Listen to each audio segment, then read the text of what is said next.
notice to those that he's working with. And a lot of enemy were countering me. It's a lie, they have captured their leader. You know. So, and here we are today, still on the struggle without falling apart, because the aim was to destroy our intention, to destroy our morale, because it's unusual for what we are doing. Some of you may not know, we don't last for 2 days. I mean, those that are not be following this struggle, you can watch NSAS now, how it ended. NSAS just ended. You can watch Obedient Movement in the name of Obi. You see how they ended. So these are the things they projected on us. Let us abduct his leader. If we get their leader, just give them 2 months. Everybody will go and sleep. They were shocked to still see us today. And when we are hammering on them, they bring the word focus. You push, you focus. And then they brought Obi to see whether they can destroy the remaining morale left. They never knew that we also set a trap for them using P2B. And here we are today. NSAS has come and gone. Obedient Movement has come and gone. And then we still have some internal distractions.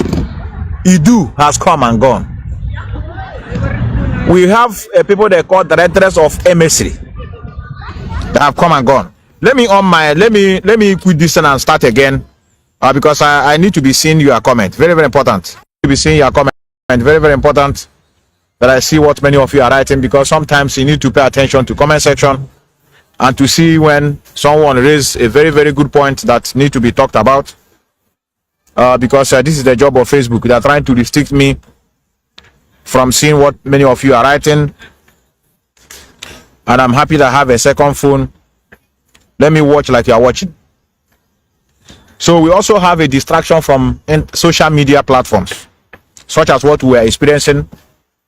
Methuselah will make a program, and just say 500 people will share it. Then it's only 10 people that watch it. Viewer is 10.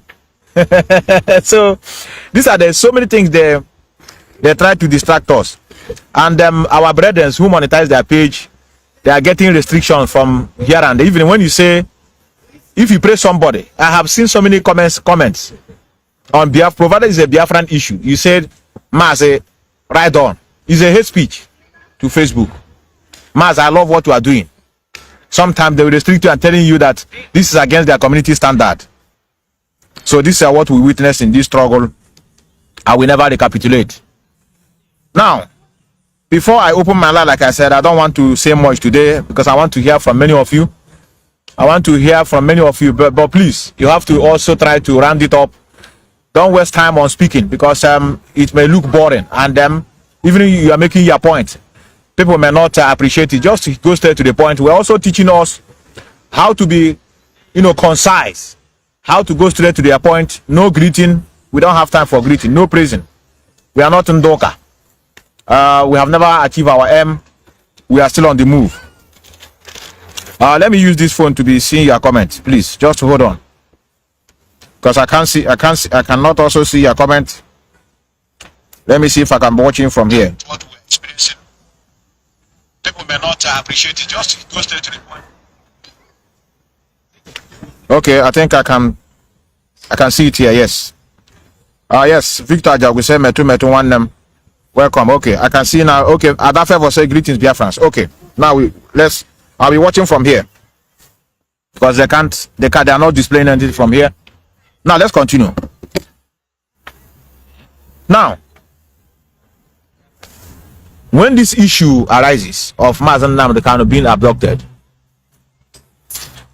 I don't know whether it's a combination of superstitious believers, low mental ebb,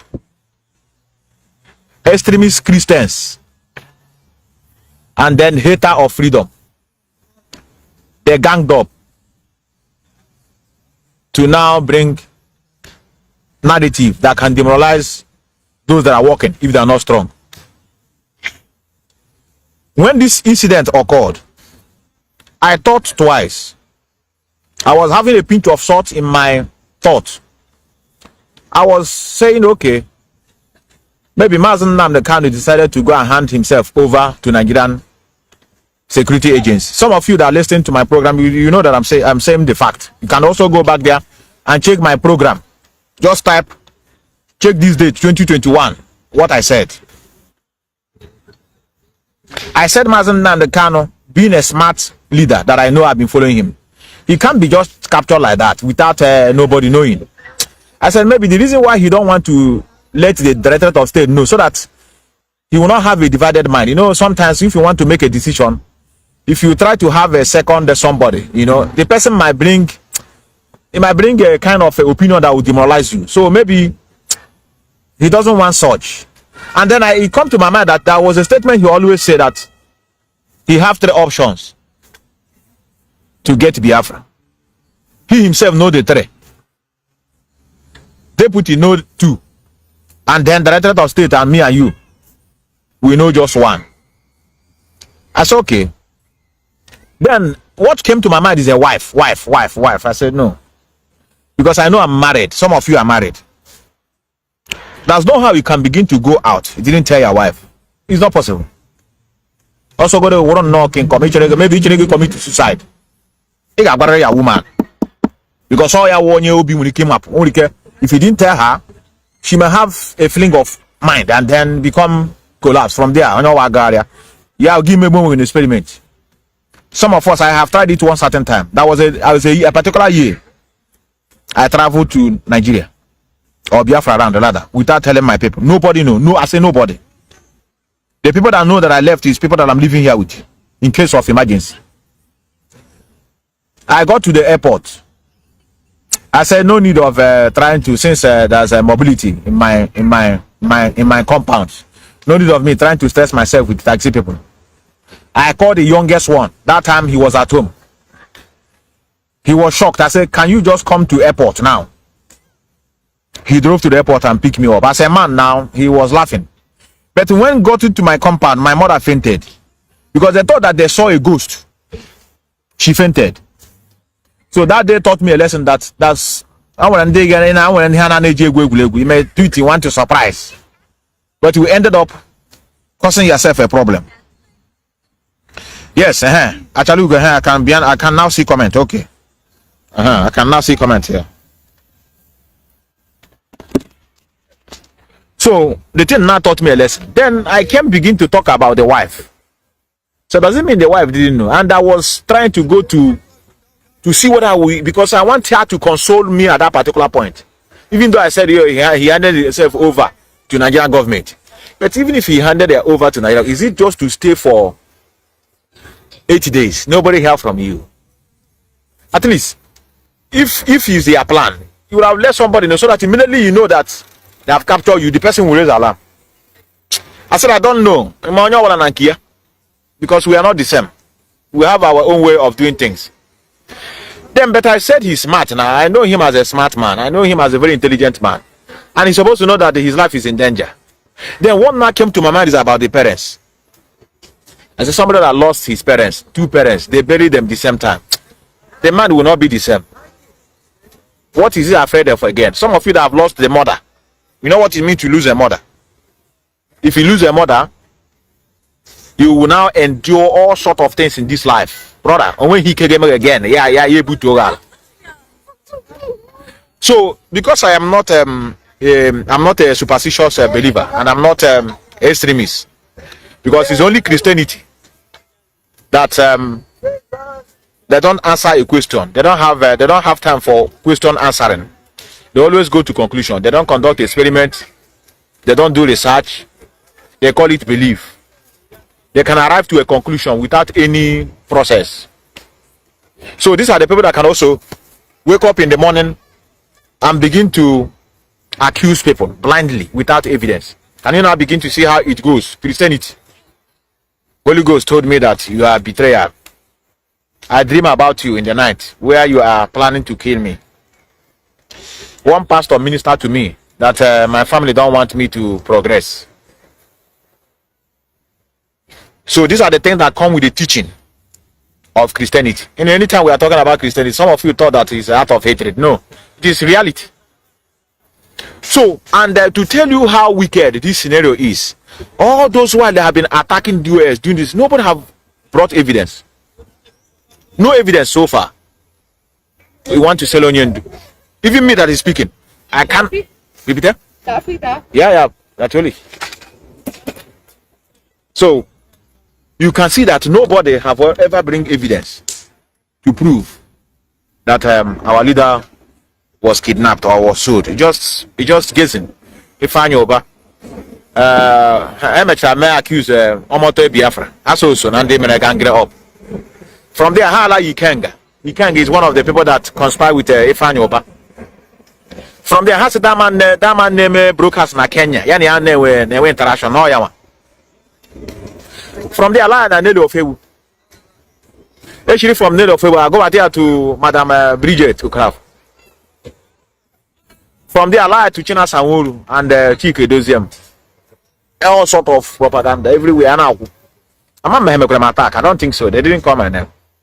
But has my hammer the man. Now they are paying me salary. So, Asare Dokuba also was mentioned. I do that. So, and who are perpetrating this allegation? They are called autopilot. As of then, now they are no more anyway. They were bringing all sort of narrative. What we'll be hearing is what happened to Onyendu on that 8 days. 8 days become a norm. Everybody 8 days, 8 days. Can you tell me that Onyendu is 8 days?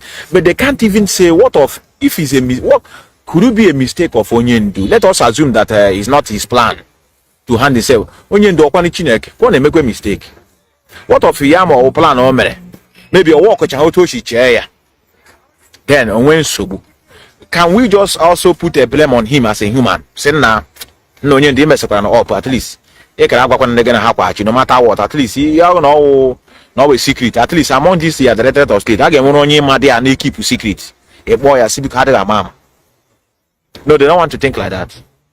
They are not thinking that China Sanworu, who is in Kuwait, Chike Dozem, who is in Switzerland, with other directors of state in different countries. How about one hand that then sell or immediately? so I the problem. I'm him and H and I've been on platform. They don't come to my platform. Where they used to come those days, I always be harsh on them. I know the mess stupidity in the name so I know some of you as a Mazi whatever you Mazi, let us take it easy. If you give one put yourself, I block you those days. Because the thing in the name so now, because I cannot just stand up now and begin to say, for example, now this is our brother, Victor Ajagu, or maybe Henry Jamans. I'm maybe how big before because of maybe I'm gonna hidre. Now you sell Onyendu. Can you see how they just conspire to sell Onyendu? They just plan. Yeah, didn't know ka China Sanworu ha Chike Doziem ha just okay. We don't know eri no Goya no bondolo eti na plan what I go Kenya. That was idea. Me a lot Nigeria go say na anye butere the load. Unu bia wa. Ha be move inside there to Nigeria. Even the brother Kanu, when they called him, I'll go to Christianity, I'll go to religion. When they called Kanu, what he answered? No, what he answered? I'm asking many of you that are watching. Had it been there's nothing like no way headache religion, why headache Christianity? I want you to say he's praying in the mountain. I'm not sure what he's praying and what is praying in the mountain. So it means he can't pray in his house. No, it means he can't pray in his house now. They're all illegal in the mountain. Okay, maybe ever had the closer to heaven to see Chinek. So all this is analysis. This is what we saw from praying to the mountain. As also in the mountain, they need him here so now. I'm born on a imemo. If say this coordinator of Italy is not cooperating. Onyendu, the dues we paid have never reflected. It's a disturber. A mountain. Do you know that up to today, The people are still attacking the US as those that sold Mazi Methuselah. Do you believe that there are still human beings like that? If I don't want to come out there, they know they come on my platform. I was listening to Abalanze today. I don't know, say they still alive. They see the call, they say, what happened? What, does it mean that after that 10 days now, Chike do something did not know?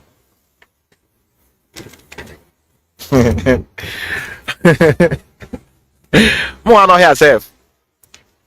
I want one of my brother, I'm not Bobby for almost 1 week. I'm Bobby for 1 week. Then I'm not an organization. Oh, we function now. Yeah, I'm not going to be a Bokasawa. Some of you, let me make a confession here now. But I'm not here now. I cannot stay. May I have to telephone power DOS members. I never tried it before. Unless me when any issue tapatrana. Mom when I issue from home. I say okay, now when a problem. There's a problem at home. Maybe security issue. May relate to it. I can't just even the other media world and the journal media world and come on a phone. Oh, when we issue my boy when you when a life on the be. So yeah, now go. If they are receiving salary, I'm not know their occupation. Hey, question about when steady now because all help one. But how individuals are putting their energy, their time, and their money. So now, the question I want to ask some of you that are watching, that I'm also going to allow to call in. This thing that happened now, are you regretting? If you are not regretting, you tell me why you are not regretting. Then if you are regretting, you also tell me why. Because in every situation, there must be advantage and disadvantage.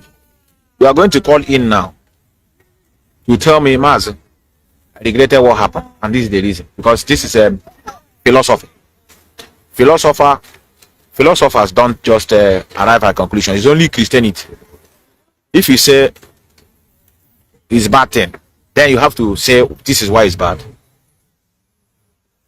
So all of us are human beings that make mistakes.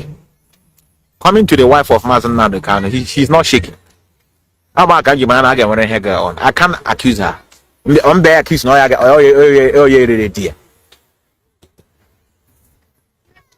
even if many of you want me to blame, I will blame the leader. But I don't want to blame him because I've never agreed up to today now. How would Toshi? No. That's why Mji Chineke clearly going to work when this analysis would have made sense, they are actually at your home. I be correlation trace we camera the problem she but talk at the end. So for you not to wait, how go know when a problem na brain? You do. As na abali ogu now.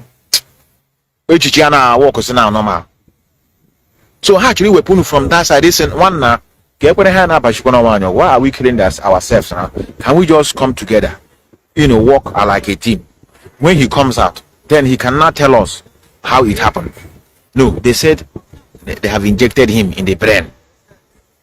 So in other words, even if he comes out, we can't believe in what he's saying. That's how destroy some of that people that would have waited. You are going to call. No, we hit there. Our brother, we hit there. They got my brother wrote that I regretted it honestly because I don't like how Nnamdi is suffering there. He wouldn't have moved to Kenya. Your own analysis. Let me open my line. You can call in. You can call in now. Let me open my line. Somebody's talking about my number. Maybe you are the first. It's the first time you're watching me. Somebody, if you know my number, just put it there. Let me pin it. Let me pin it.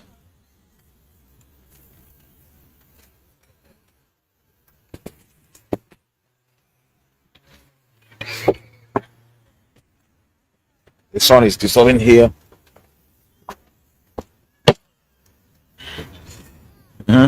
If you have my number, just write it there. Let me pin it there. We are going to take it easy, please. Anybody that write anything they write, you have to pardon them. The way we reason are not the same. And what thing that happened in this struggle is that immediately Mazi Methuselah was adopted, we now begin to see those that love him. Those who never contributed dime Yes, thank you, brother Ikemba. Thank you, brother. Let me pin it here.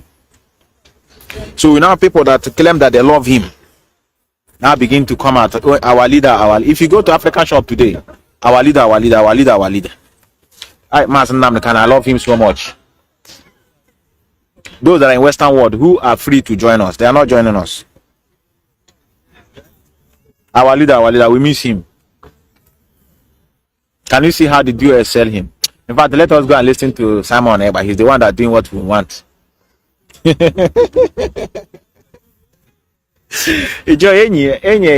Are you one of them? Must I be a member?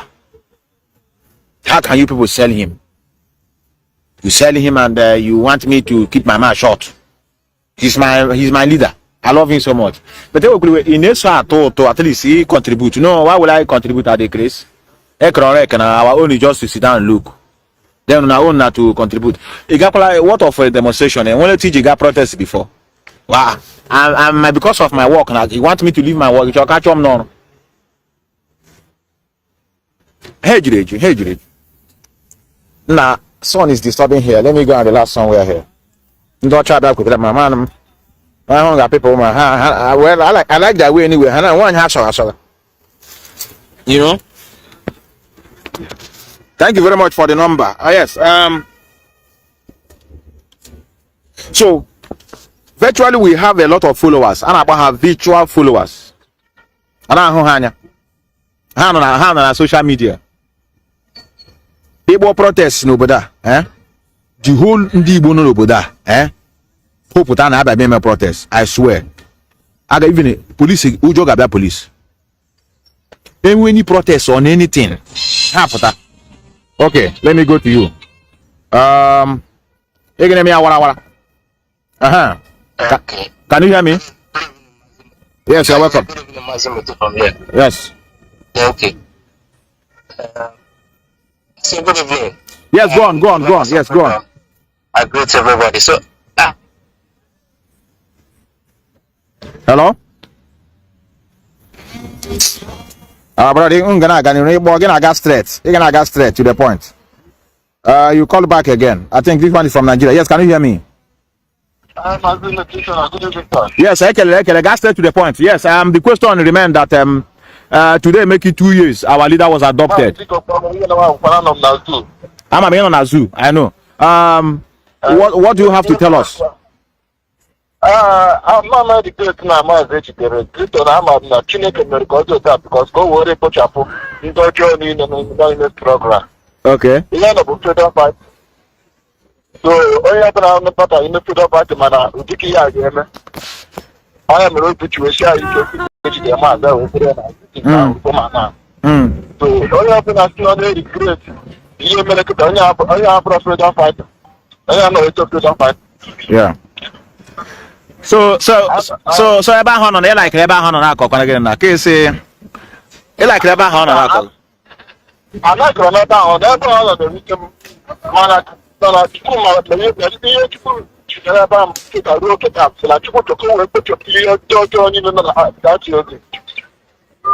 Okay, Chai. Brother, I'm he could credit our brother from home. Let's go. Let me go back to you again. Don't ask me, don't greet me. Just go straight to the point. Okay. So I said that I didn't regret what happened, but I only feel pity for our leader because of the pains he is passing through because of Nigeria Zoo. Because this opportunity is what makes us to market our struggle. There are people that don't even know about the struggle, know it now and start speaking about it. Because this now happens between is about Nigeria. So all eyes are on Nigeria and the word they are dishing to the public. This began to attract people sympathy for us. So it's a good opportunity for us to market our struggle. But I really feel pains because our leader is a human being and the kind of torture is passing through. That's the only thing. But what's happened, I didn't regret it because you cannot only sit down one place and be talking once you walk without taking action or making a move that will attract people to what you are doing. For me, it's a good opportunity. Hold on. Let me ask you a question. Okay. Now, if you are Mazi Nnamdi Kanu now, eh? Yes. Yes. Will you travel to a particular place without telling your cabinet you are working with? Is it? Will you find yourself? Do you think there will be any situation where you just move without telling your cabinet? No.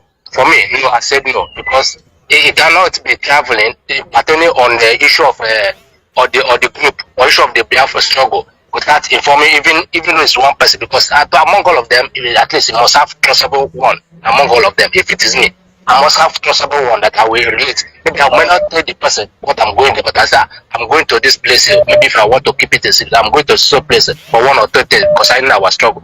That is it. But if it's me, I say no, I cannot go there travel without informing anybody. Okay, in other words, let us assume he's you. In other words, maybe he told maybe he told somebody, he told the US member, and they don't want to tell us. Don't you think so? Could it be possible?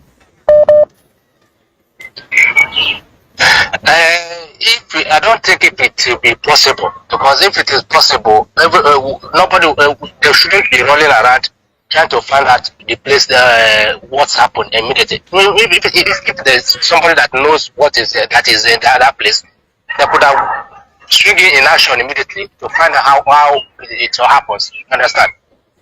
But for me, I think I don't think if he told anybody from the DOS.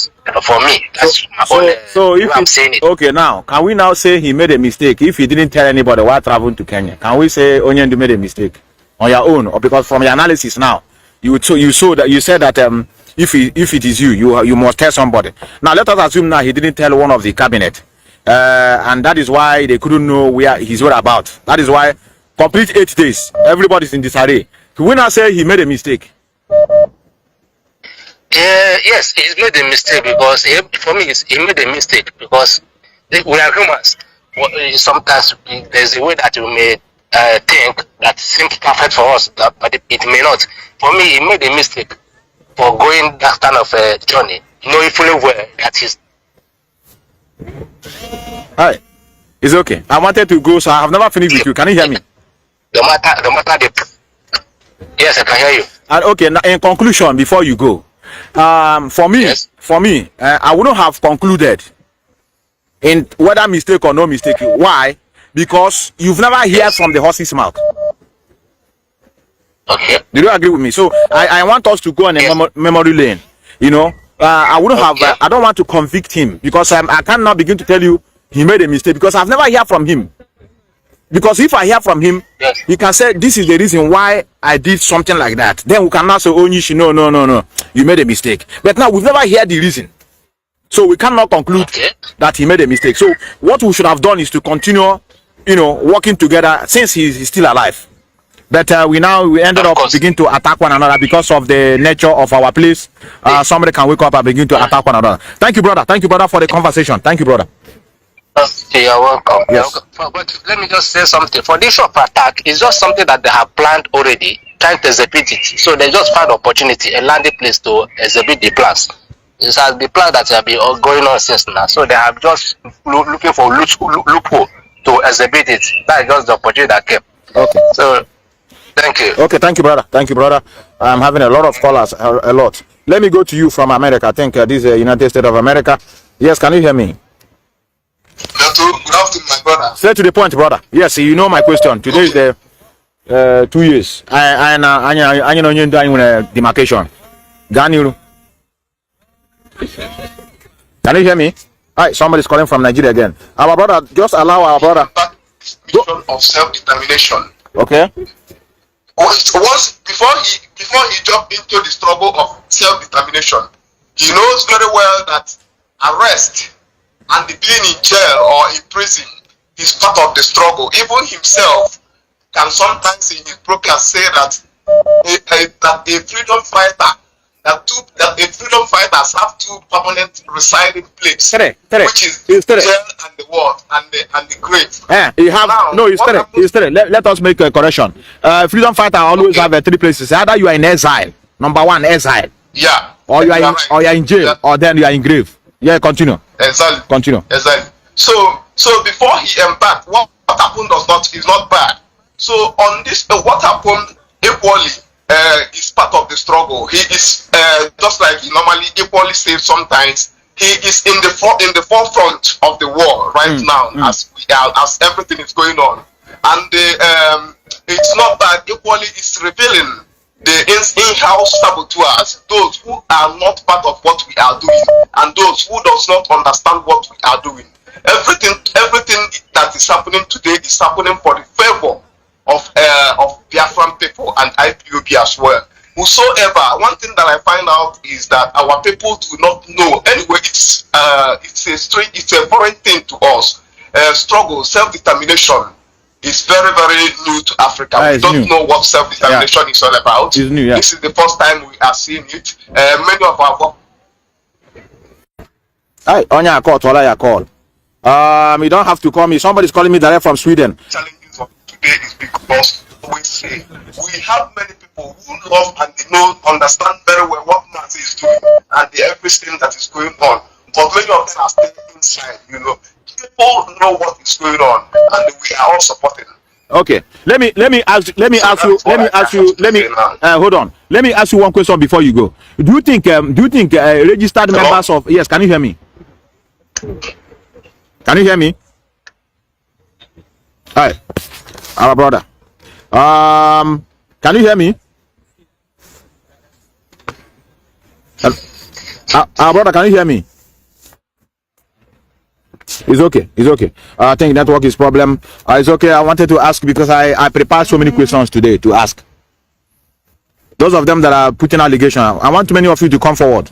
I want to hear, if you want me to be happy today, I want somebody to convince me how the Directorate of State sold Mazi Nnamdi. I want to know, someone also should convince me, I don't have to be partisan. Someone should convince me how Kanu sold his brother. Yeah. Okay, let me pick your call. I think your call is disturbing me. You are calling direct. Yes, can you hear me? Yeah, Metu. Yes, I got straight to the point. Yes, can you hear me? Yeah, I can hear you. Are you having a regret, or is it a thing of joy that our leader is in this situation? One day from the beginning, huh? I'm not here. We're gonna go straight.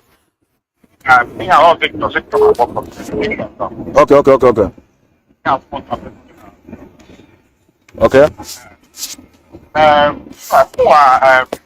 From the beginning, I was a little bit regret because later I realized what was going to say.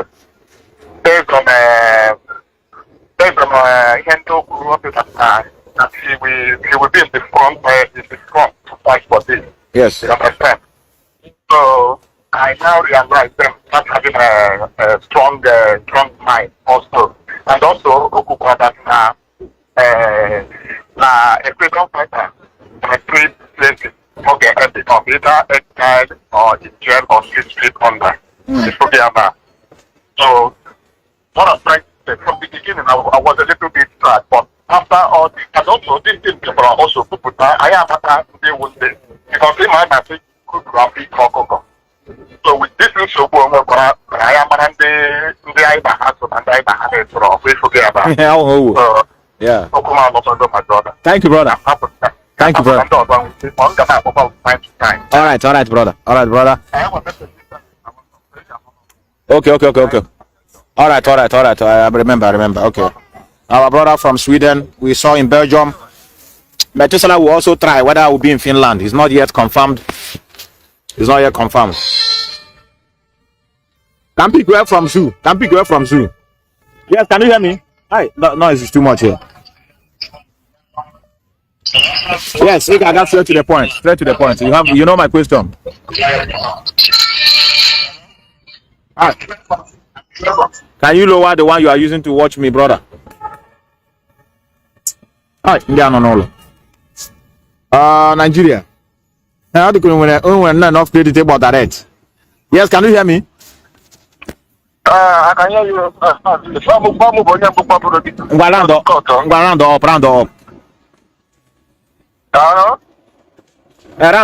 are up. I want you to What have you learned? What is your what tell us your lesson. Yeah, my what happened? I am an Indian. I'm a good actor. I don't move the kid. You can a chico kadama. Etikaka, and the also. So, You are correct. hello? Yeah, you are correct, brother. You are correct. You are correct. So, I don't know because I'm not going to be, oh, yeah, I need to come with the opportunity. I got it here. International community here, but I have struggle. Mana Chineke bịara ba n'ụzọ ọzọ ka wee bukọrọ ụzọ anyị eji wee chụpụsị ndị ọjọọ mmụọ na ajọ mmadụ. Ebe gọvanọ Nnamdi Kanu sikwa n'aka ndị iro pụta ihe afọ otu aka obi esi wee nweta the kingdom of Biafra n'oge na-adịghị anya because after this suffering anyị nọ kịta kịta na-abụ oge kamara ntaramahụhụ dị na this struggle. Anọdụ m na struggle at 2014 ihe tụrụ ndị agbara ebe na mkpọ survive kwaya up to now. So many people are put in a cause mayhem na this struggle that cause problem. But ndị another what you about to be on India. Oh, I was not on phone. I said onye ka no Facebook ni go na agbaga ba, onye ka ọzọ na Facebook ni go na agbaga ba. What onye nye who dey register artist member. So all men na put na Facebook. Are you clear? So I put ndị chukwu point. We really are happy up there now. We are strong. And I believe we no gonna do anything. Chukwu can't do again. Our leader na can do it. You say, brother. You say, brother. Thank you, brother. Thank you very much. Thank you very much, our brother Mechigoku. I love what he said. So, I will quickly and I brought the Abana the mass struggle. How got their hand you man, what I will pick your call, relax. I will carry I brought the Abana the struggle. How their new one, Joy Bana as a picture. No, they are maybe super chats. I know we have a regret as a human. I know here prove that na from the first day. Now I want him by the man another spirit in our check. Some of us we felt bad as a brother. Yeah, one work on an anger. You know, man I Zoom on. Some of you might ever had.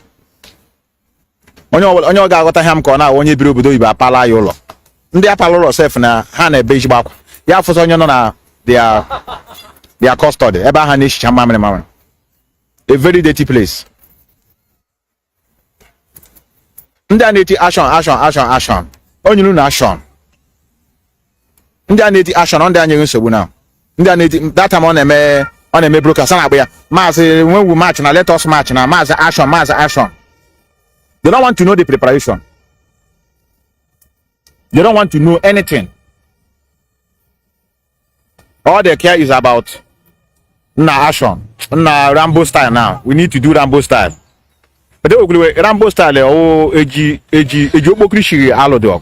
doesn't matter now. I think they have money now. They have been contributing dues now since 2014. Dues that's 10 euro, 20 euro. It doesn't matter now. We will start it like that. Oh, you see na heart on or be blame wag. Oh yeah, the problem with normally I'm onye kran just boy tie. I will pick your call. Ngba. Yes, can you hear me? I got straight to the point. 2 minutes. Yes, 2 minutes. Go on. Yeah, first time, go on.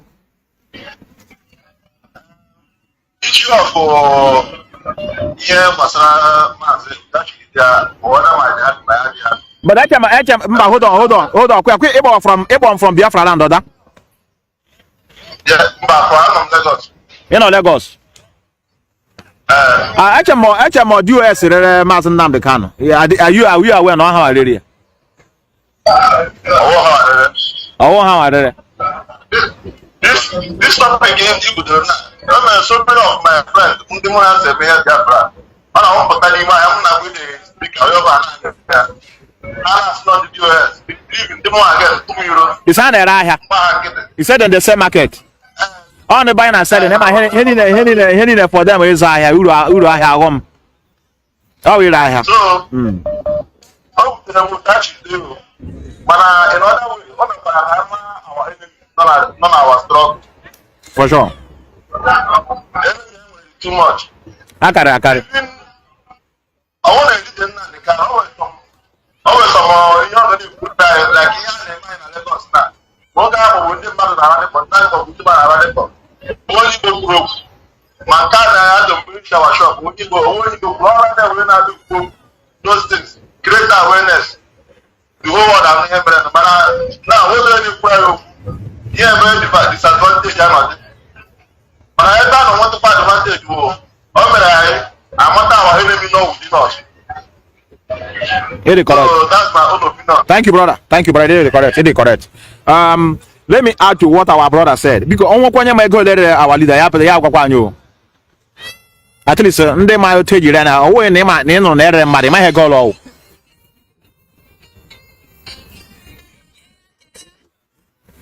Iwanye go there, US. What can I do as a carry book in Hebrew? A book when I go on your like it. I will cricket walk on my go and market. Onyendu was kidnapped for 80 days. Nobody know.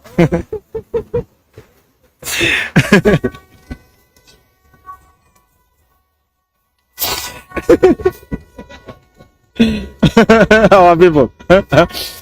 Our people. And they are Haneshi. They are not telling you noise. I believe my heart about Nigeria. We have across one now.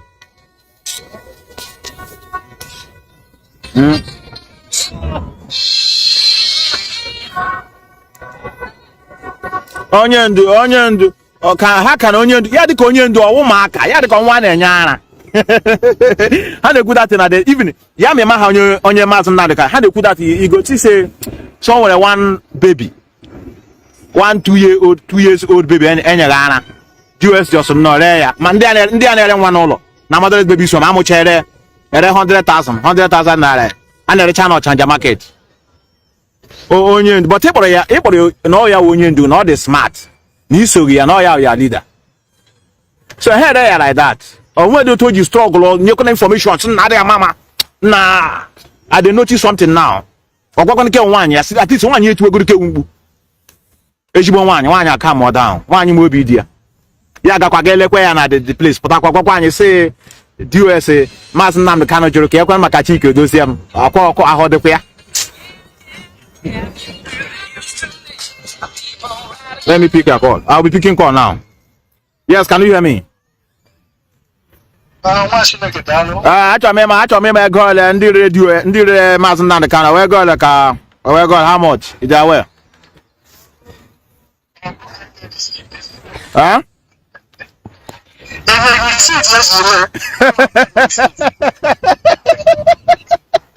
Pass you receipt.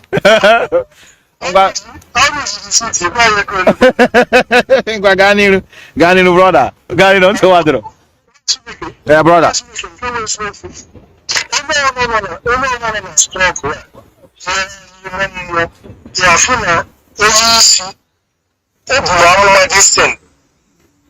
But no one will put your mom with the house or his. Then will broadcast you open. Also, I'm coming back to the zoo. I will be in the front. Yeah. Anyway, I'll go set 100 days. I know. I get So, okay, this thing, they are more like this. Then we're looking around them. Come on, the last thing to be food in Africa, no, Africa, instead of a prophecy system. Look, like this, I heard that very dangerous. You know, this strong. I as a child. So, no person ever this woman is disappointed, the man and myself. You told me one thing, then on our passage. Mama, she make a money depends. So, anybody may, okay, all we know do outside the man. No, only she and a friend can make a very good or she and yeah, boy, you're correct. You're correct.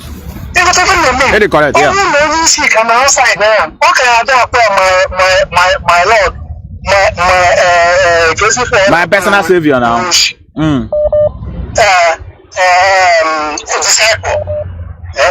Disciple. So only them look on outside. Even my mother and I don't know as well as well. So no, I don't disappointed. Only one of them GOS and on a at all. At all. At all.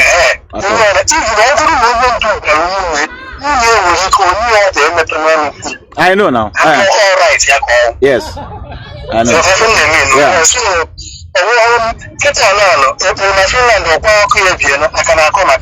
so it was a small case in your own house and now house. Now I'm very happy with the call to that. Thank you, brother. Thank you, brother. Thank you, brother. Thank you, brother. All right, brother. All right, man. All right, brother. You say, oh, hey, Biafra. Oh, hey, Biafra. Oh, hey, Biafra. They know they call me. Yeah, no, I balance and I'm a Paula. Someone is doing a good job. When you guam now, guam one thing someone ever have done, thunder will fire me and my generation. Just one thing. You guys now, here something that will lead us to what we are fighting for. Make I not see any good thing in my life. No, I'm just one now convince him. In a convince him, the audience gano. He gonna know. Is him that is making the Biafran struggle to be viral. Without Simon, Onyendu will be dead by now. The thing, like what our brothers are saying, the thing, I am mad than now. You know, human being is shigishi. Only the question be closer to this struggle. Son on outside the Kowaka. Let me respond to what our sister said here. Our sister Nkechi said, the mistake. If they say mistake, I will listen to them because we are human beings that can do mistake. If I'm now, Kanu sold his brother, I will still ask you the same question. Did you see it? But if I'm saying because of his careless statement, derail people not to know what happened. Or guess okay, do you make any mistake? Then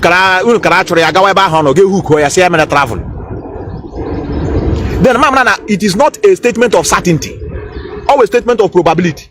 But all of them are all shocked. Let me pick a call. A lot are calling. A lot are calling today. Today is 2 years. I can't. Yes, can you hear me? Hello, yes, you are welcome. Hi. Yes.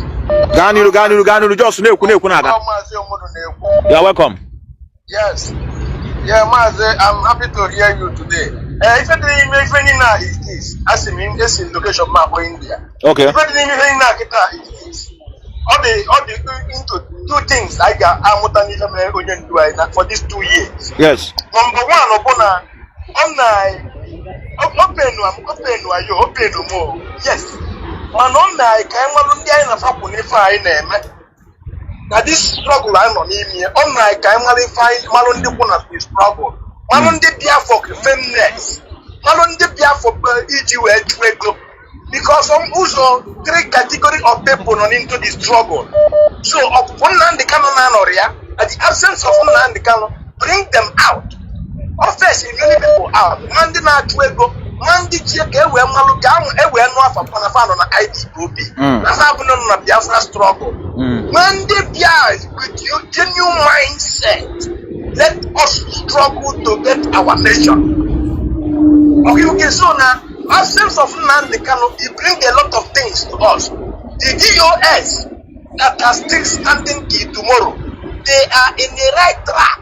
Because Nnamdi cannot do good was again. If for the DOS you could no now final. So the now against the DOS, Bundianwa, let the against Nnamdi Kanu one outside. Now get out almost, yeah. I'm not gonna be no check. Let us do this, let us do this, let us do that. So I'm out of chata, Imoka. Doesn't believe in this struggle. And doesn't want the mother to tomorrow. Okay, forget so. Oh my camera die na fapo. My phone could name your DOS cannot see. Correct. Hold on, let me ask you one question. Okay, sir. Since when do you started following Mazi Methuselah? When do you start following Mazi Methuselah? Yes. As early as December 2012. Okay, now. December 2012 was the day I called him on phone. Okay, yes. Okay. Ask me again. Do you know who's Adolf Hitler? Of German, all from here, all from Austria here, but he studied in German and he was living there. He more declare, declare the war. The thing that resulted to Second World War. Yes. How many times can Mazi Nnamdi can declare the war since we did his struggle? Okay. How many times? Mazi Nnamdi came we declare a war. Then Biafran people are got the war. Then I met Akwala Ajikwazu.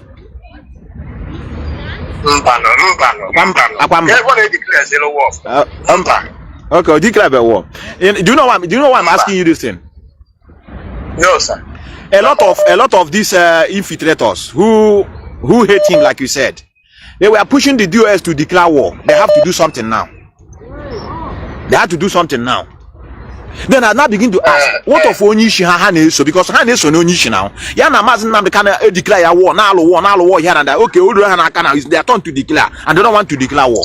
Then I'll now begin to blame them. Mazi Methuselah, and the one Methuselah, Ganti, only turn to mother one certain game with the Nnamdi Kanu. Ufuanya la wesi no nya abuzedeta. Now bambo kobri abilida. Okay, forget it now. Now, if all DOS guys declare war, who can make a foundation? I know. I'm bad my way. Adam aware. So, only name is declare war. Only have to for struggle. I'll be to like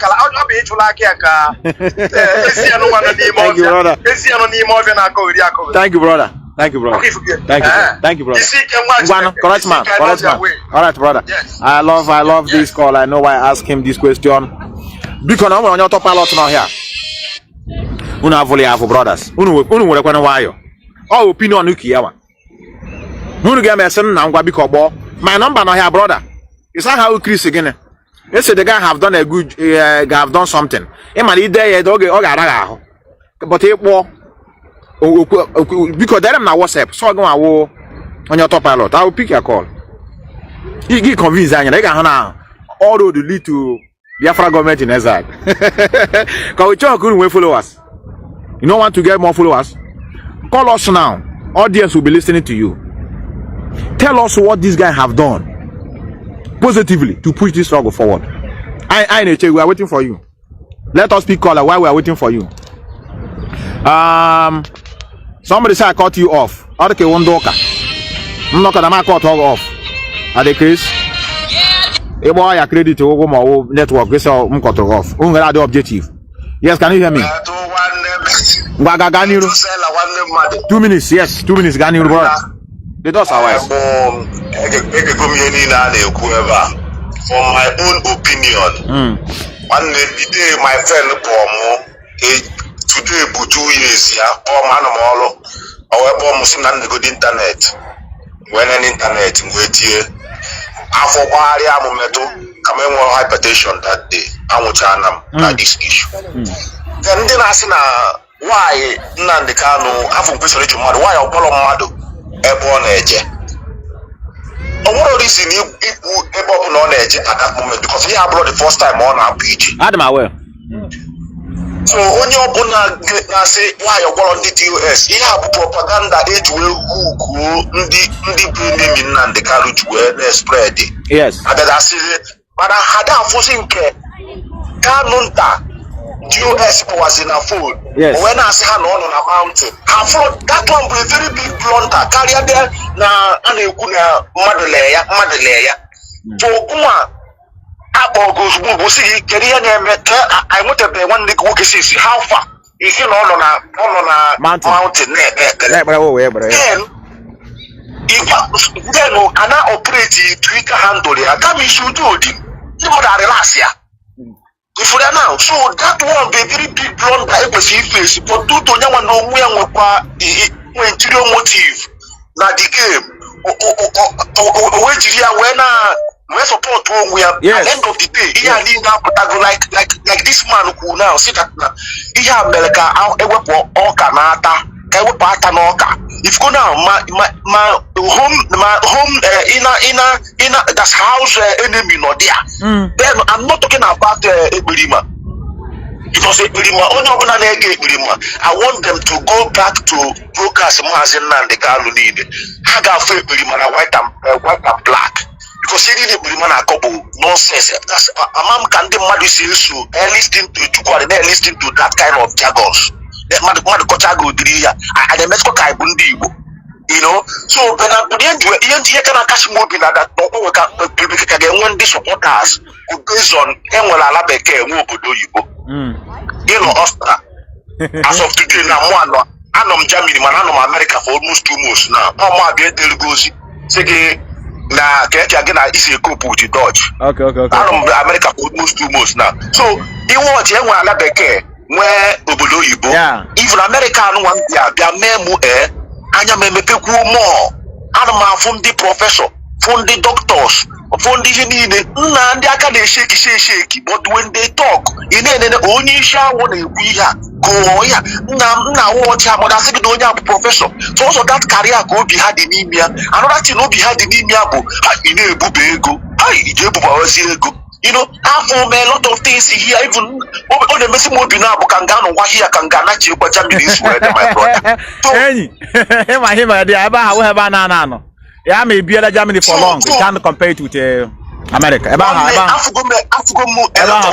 I'm like it too much. Eba has iya ha na akpọ America abụrụkwa ihe iya ha na outside na afụ mba ọgbọkwa ihe na afụ mba wo ya but the only thing career ka na ama ha jiji ihe mfu nke m na discuss si ya ncheki aro ne ki do so no di 75 anyị wee pụọ wee si nwunye m ihe akwa ndị ahụ ga-anata ba anyị ruo 2-story building mmadụ a na-ehepụ ha gbago step na their main bedroom after 2 years yeah gwangwa letter la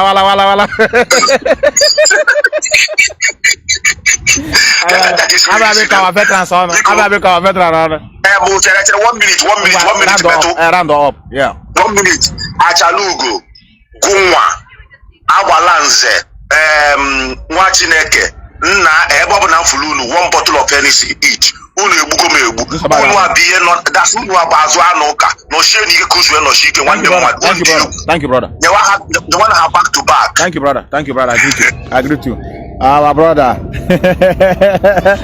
our America ka mlewara anya before yellow wine ndị ojii no there ka ọra mgbata ka ha na-ajọ m do you have second degree say nye MNM bachelor my masters yes no I have 2 masters ha ga-agụ ama m he ji ha agụ ma kwa wi ji agụ we owuhi brother he ji aga school owuhi ron ụmụ nwaanyị ha o nwere one group m bịara one time ama ọ na ha Igbo Unite ka ogene I have he kwuola that 3 degree obi amafuo m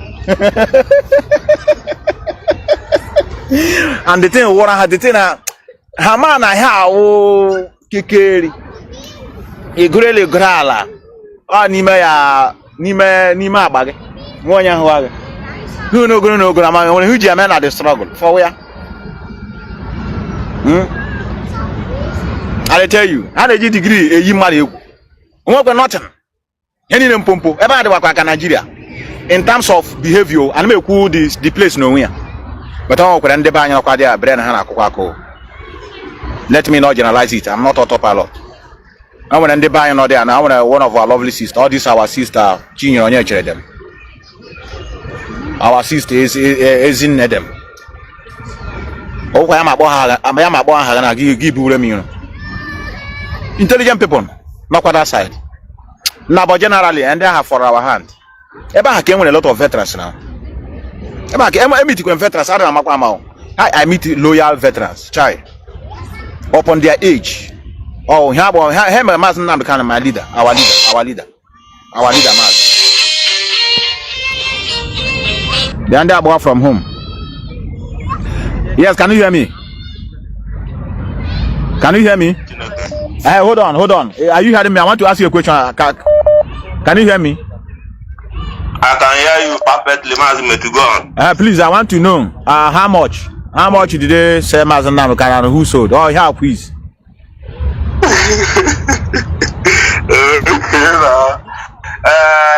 And those who that sold him, they are still trying to bring him out again. And the other can actually come up again. Yeah? They are the concerned brothers. They are the concerned brothers, man. Ganiru, brother. What? I will answer in affirmation because they thought that we will come here to play, you know. Like the question you posed to we Biafrans, I will say my name is Ebona. I'm speaking from Oluwanda Biafra. Mazi, see, we said we are fighting for self-determination. Yes. Okay, our struggle is self-determination. Self-determination means that you will be peaceful and even though you have agreed to be a peaceful servant to get freedom, isn't it, Mazi? Ganiru. Okay, thank you. Now, people answering question that whether it is a good thing or is a mistake or advantage why our leader was being kidnapped. Mazi, in my own understanding as a Biafran, since we have agreed that we are fighting self-determination, which is peaceful means of getting freedom, which as a black man and Africans, we are not used to that type of system. You understand? It doesn't work in our land, but we have brought something that nobody has done in Africa and we determined to achieve it. How do we get this freedom if not things like this happening? Because the day I heard the news of our leaders kidnapped, for close to 30 minutes, I won't go anymore. You know, I know what it took me to get back myself, but immediately I revived myself and I continue. So going forward, I would say, as in here to down when here I am mother Kanu, you know. But the problem is that this has been an opportunity to advance our struggle. Whether or the good or the bad, it's an opportunity to advance our struggle. But just that now, our people sometimes are now, you know, what an enemy is. So if our people, because of understanding differs, people now begin to react differently. This is something that we are supposed to come as a body. Biafra, IPOB, those fighting for Biafra under IPOB, and the Biafrans in general. Because the message of our leader is not for only IPOB, it's for Biafrans in general and Nigeria in general. This is a clear opportunity for everybody to hold Nigeria to account. Because as in the way it should be, to shout and demand on Nigeria to know why they go ahead and kidnap a man in a foreign land. Because this is international crime. There are so many evidences where people have used this to advance their cause. So it is an opportunity for us to advance our cause as a people. All right. Because our leader, I will end by saying our leader, I'm not saying that even our leader that I'm happy about it, no. But how do you think we'll get this trouble? How do you think we would have been where we are today as a people? Because today we have been the center of topic in the world and Nigeria today. We are the center of topic. So this is also a way for us to go to the next level of this agitation, because since we say we are doing a peaceful agitation, if things like this don't happen, there is no how international community will look into what you're doing and begin to know that this is a great injustice happening to these people. We will be speaking from far. What they are doing. So, round up, brother. Round up. I have a lot of callers. Just round up with 1 minute. Very, very important. Okay. Round up, yes. Thank you. I will tell our people that what happened, if whether you understand it negatively or positively, to me as a person, it's an opportunity for us to advance our cause, because today that particular issue that happened has achieved its purpose. That the discussion of Biafra is on the center table in the world, so it's a progress for me. All right. Thank you, brother. Thank you, brother. Have also a lot of callers are coming. I want to be going straight ahead.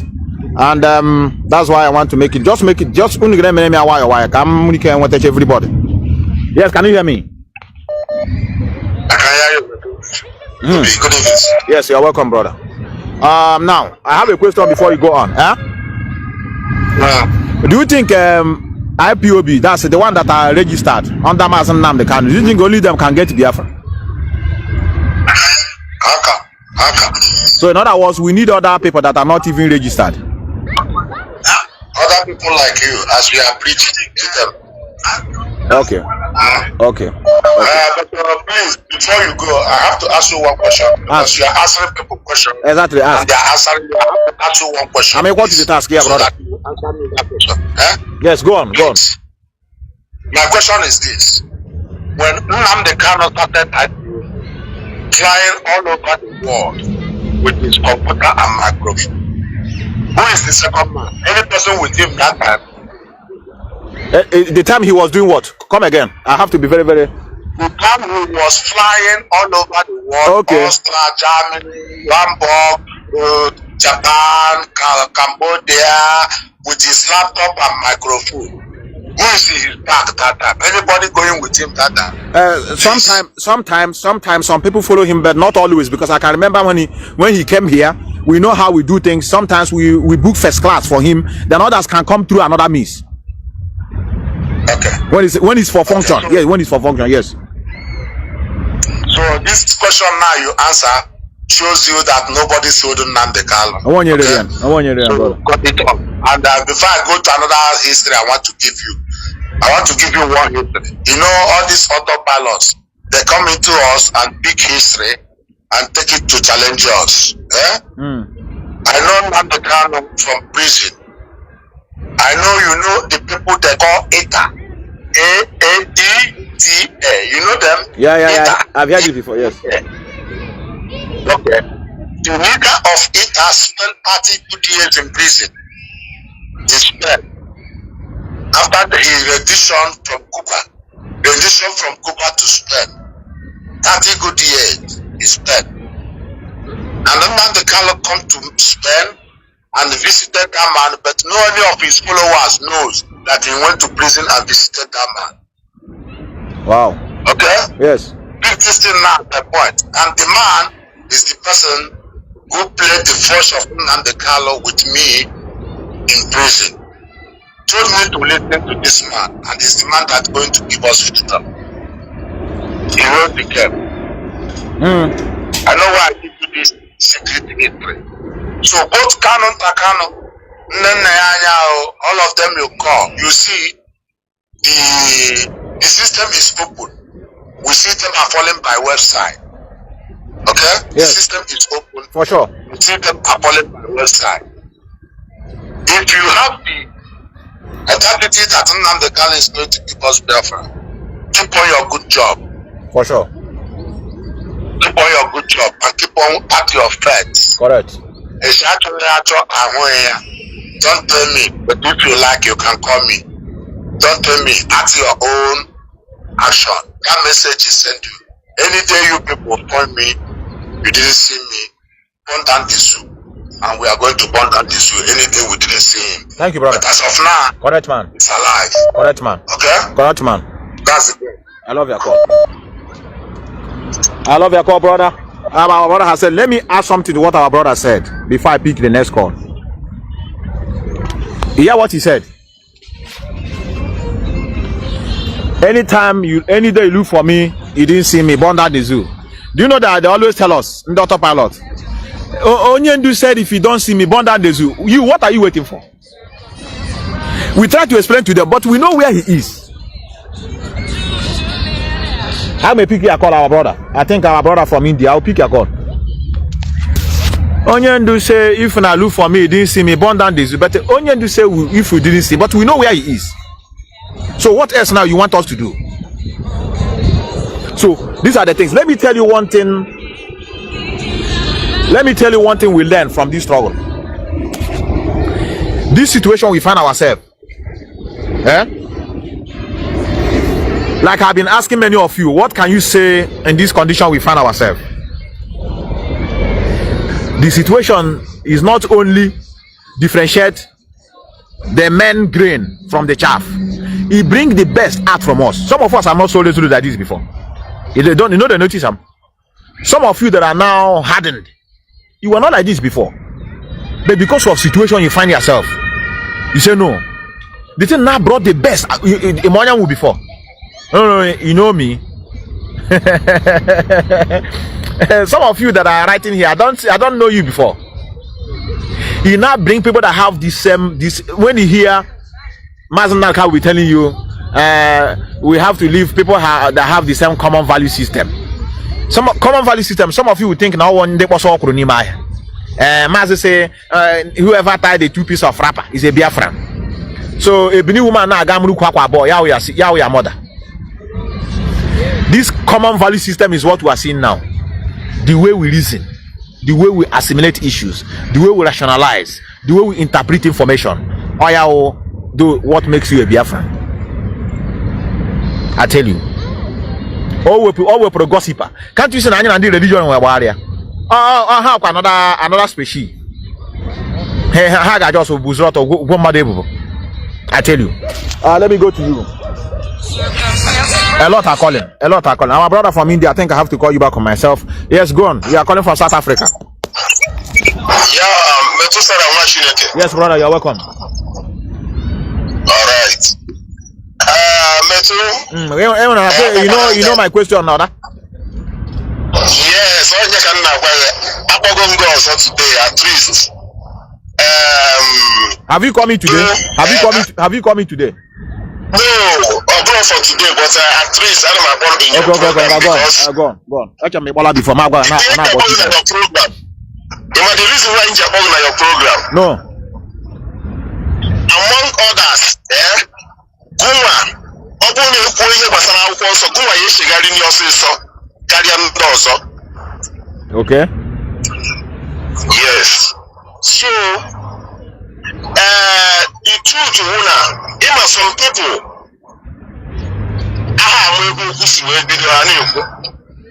like in your program, it's that now, I want you, my brother. I will want you my evidence. And I believe that I don't know what problem with those people now talking about that now. Yes, it is something I say, no one name okay, lady. Can I you want me to can I respond? Yes. Now let me tell you, I know a lot of us what we are saying, we are particularly saying was it was a mistake from the brother by telling us that he's praying. I never knew whether it was their discussion, but where our people are getting agitated, our people are not happy, our people are angry, especially our women. And when the brother himself, when the brother have never started this nonsense now, nobody's attacking him, nobody's putting allegation on his head. We are even defending him. But now he not turn against and begin to work against the people that have been there for him for years. So that is why you see people now trying to see a way to weaken him. It's just like a bullet they are throwing on him. But I know they don't have any evidence to prove that he's the one that sold the brother. Gani no brother. Gani. Okay. Joa. In that aspect, in the reason about Nyama, then she can do that my Nnamdi Kanu every 3 hours. Okay. Or 2 hours in the Kanu. After Nanyana would share nobody. Then Nana was again. They were not so near. They were one say or Yamono hair again. Manana when you do before so far. Manana when every 2 then we work again. Potentially we work again. Yes. Now listen. Yes. When somebody unu they smart. Mmadụ gwa gị that na on about Chike do on about director every 2. I just hold on. Let this network come back. Now, can you hear me? Yes, I'm hearing you. So Oti no here now. You believe that na Chike do some na Mazi Methuselah can every 2 hours. Now, brother, don't get again. Man, now, man, you quote that statement. Hold now on, hold on. Hold on. Brother, you don't imagine. I'm not there. Ibrahim platform. You don't imagine massa. Or my asabe imagine na gani you. So that tomorrow I say Mazi Methuselah you can't even answer. Now listen. Ungana this smart. Mmadụ gwa na ya na mmadụ na-ekwu okwu every 2 hours. Ikwechiri mana homie no ya na na-ekwu okwu often. Una talk and I everything. Otin no here na ajola how many times can I boy your mother? Even your mother self no they say not 3 times in a week. So you believe in a chick does when no hono Mazi Nnamdi Kanu no one ya all every 2 hours yana be off fall in love with him. Now, it has nothing to do with that. Let me tell you what happened. Anyone na the struggle. Yami jihad the clip. Mlado na yada can send it to you. Nelly Ofebu, Bridget to cry for them. Azoka them. There's someone Chike doesn't meeting. If you are listening to that and you will hear the meeting. Even though as they were summoning that Chike doesn't meeting, they want to betray him by keeping it open to Simon Eba to be listening what they are discussing. Chike Doziem and Mazi Nnamdi Kanu supposed to have a meeting. It has nothing to do with 3 hours. They're supposed to have a meeting. And because Mazi Nnamdi Kanu did not show up for that meeting, that is the reason why Chike Doziem started calling Mazi Nnamdi Kanu. And if he call Mazi Nnamdi Kanu, the secretary will pick the call. Because now in America, this is why I'm telling many of you that because and when a lot of mistakes that Chike Doziem supposed to be reaching Mazi Nnamdi Kanu direct. The secretary or say Mazi is coming. Brother. Okay, who is calling Konye Kanu Takano? Who called? No, who called? Answer me. Konye Mazi Kanu Takano. Yeah, respond or say no. Mazi Nnamdi Kanu is praying. I love your answer. I love your answer. I'm not there. Correct. So, brother, now, it's I'm not Chike Doziem Mazi Nnamdi Kanu. I want to know before my gunning. The reason why it's here because of allegation so who I wonder the reason why a brother is Jew without evidence my brother whatever someone now okay let's and I like that topic.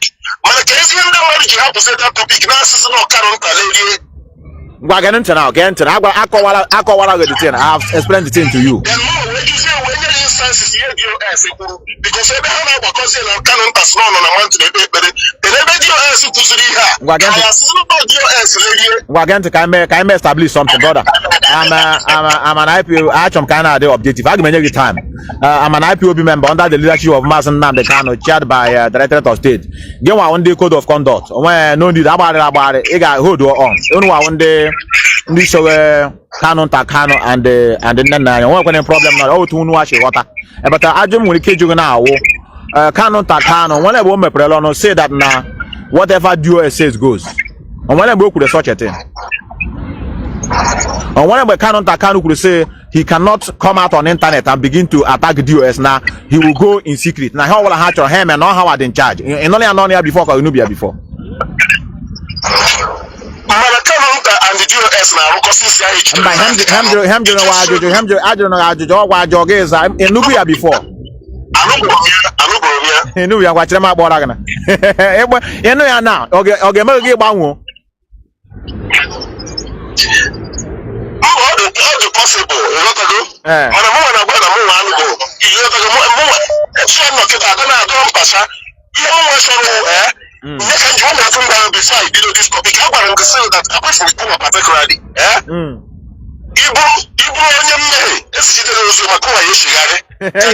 I know I'm not having my own yoga.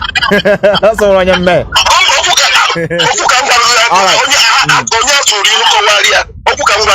Because of that, the struggle. Yeah, they cannot the struggle, brother. The topic in the now be interested so much. You go see that now. One of the problem in that now the conduct we have problem in because we don't want to defray from that conduct on no problem. Then almost interested finally. Meto, hello? But are you an IPOB member? Will you? Yes, of course. I know you're a national coordinator. Will you? Now South Africa.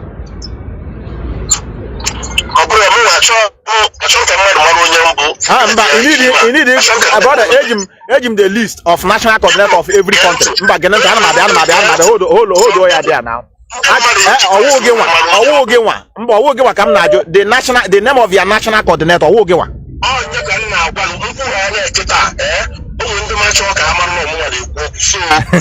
But the voice, but Hannah know your voice now. Then they hear your voice. It is say if I know you, they talk. I know the nation of you.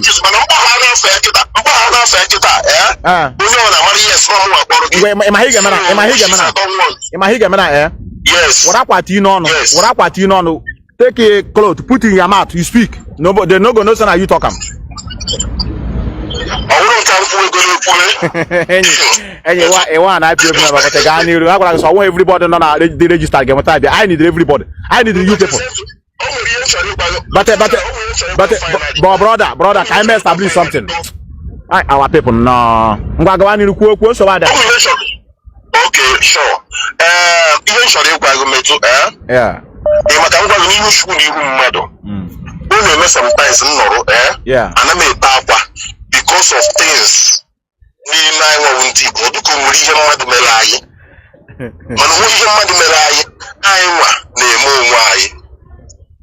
So, we forget their differences. I'm going to say, if Nigeria 60s. I'm going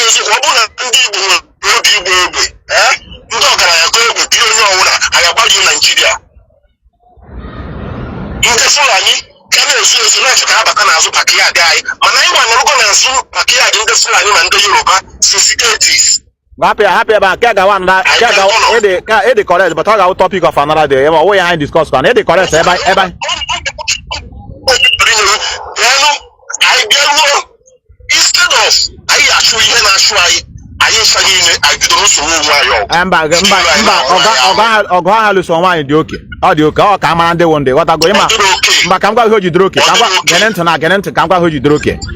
when you get now with somebody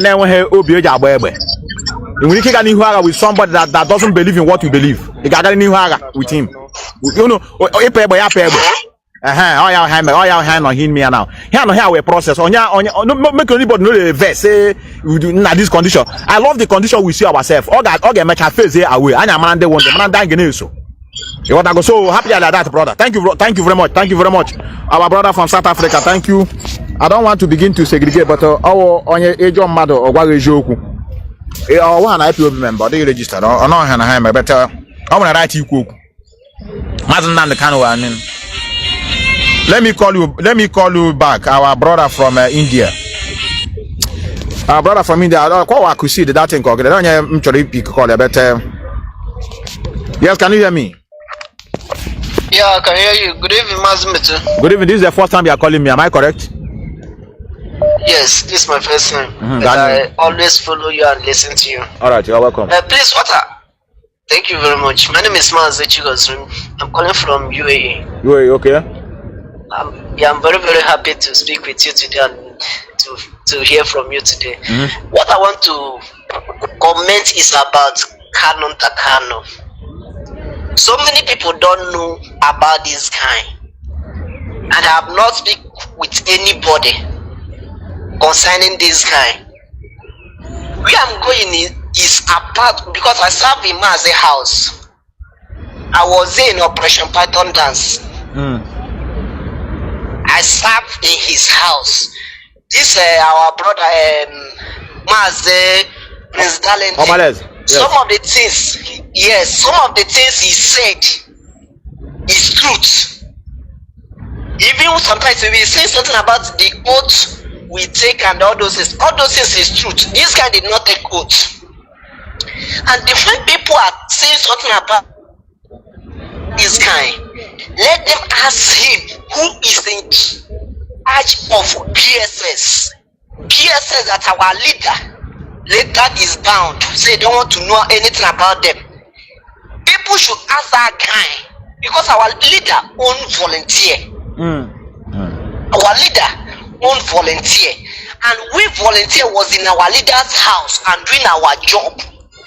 Before this Kanu with one other person that I don't want to mention because she's no more alive. I know her. I know. And it's nobody that we respect so much. I know. They are the ones that went and formed BSS. And the reason of Operation Python that attacked the life of so many of our people is that BSS. When Nigeria, the Zoo government hear that Biafra have formed security, that was one of the things that fronted them to come and kill our people. Why his younger brother Emmanuel was busy with this man that doing this flight? What is his name? Allen Onyema. What in the water? What is Allen Onyema? Him, he was busy chasing money the other side. This one was busy forming BSS to overthrow because he had that mindset of to take over. All his mind is that any day our leader. What is going on with your network? Alright, and on Nigeria, hold on. Not gonna. The same mindset. They want to be a leader by all means. They want to be a leader. And today, this particular thing that happened to our leader, although we don't have the 100%, BSS caused this problem. It's okay, brother. It's okay, brother. Can't Harigawa far back that area. I understand them. You know, sometimes it's good for us to know where everything started and the antecedent of people that we are talking about. I understand you, but the question now, the things have happened. This present situation that we saw ourselves, we're supposed to have moving forward. Then now accusation coming from left and right, and that is what we succeeded today. I want to thank IPOB members for standing strong, you know, to defend this noble structure that that have come to stay. Onyanabo from Holo. I don't know whether my way just got off. Brother, can you round up? Can you hear me? Hello? Okay. Just round up 1 minute. Use 1 minute to round up. Yes. Okay, thank you very much. In everything, what I'm saying is that we are under oath to defend this struggle. No matter anything, we should not look back or look at these people. There is no brother in jungle. Our leader don't have brother in this particular jungle. So let us move forward. Thank you, brother. You say, brother. Thank you, brother. Thank you. Try to listen to him because let me go back to you. I think our brother. Let me go back to you. And they have my regular callers. Let me go back to regular callers. I'm trying to pick new callers.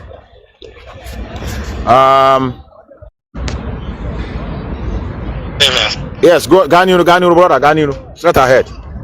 Okay.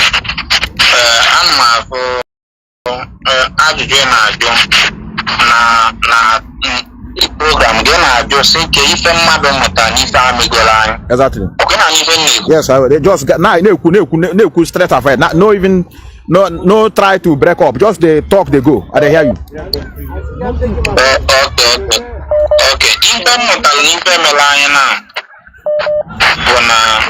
Because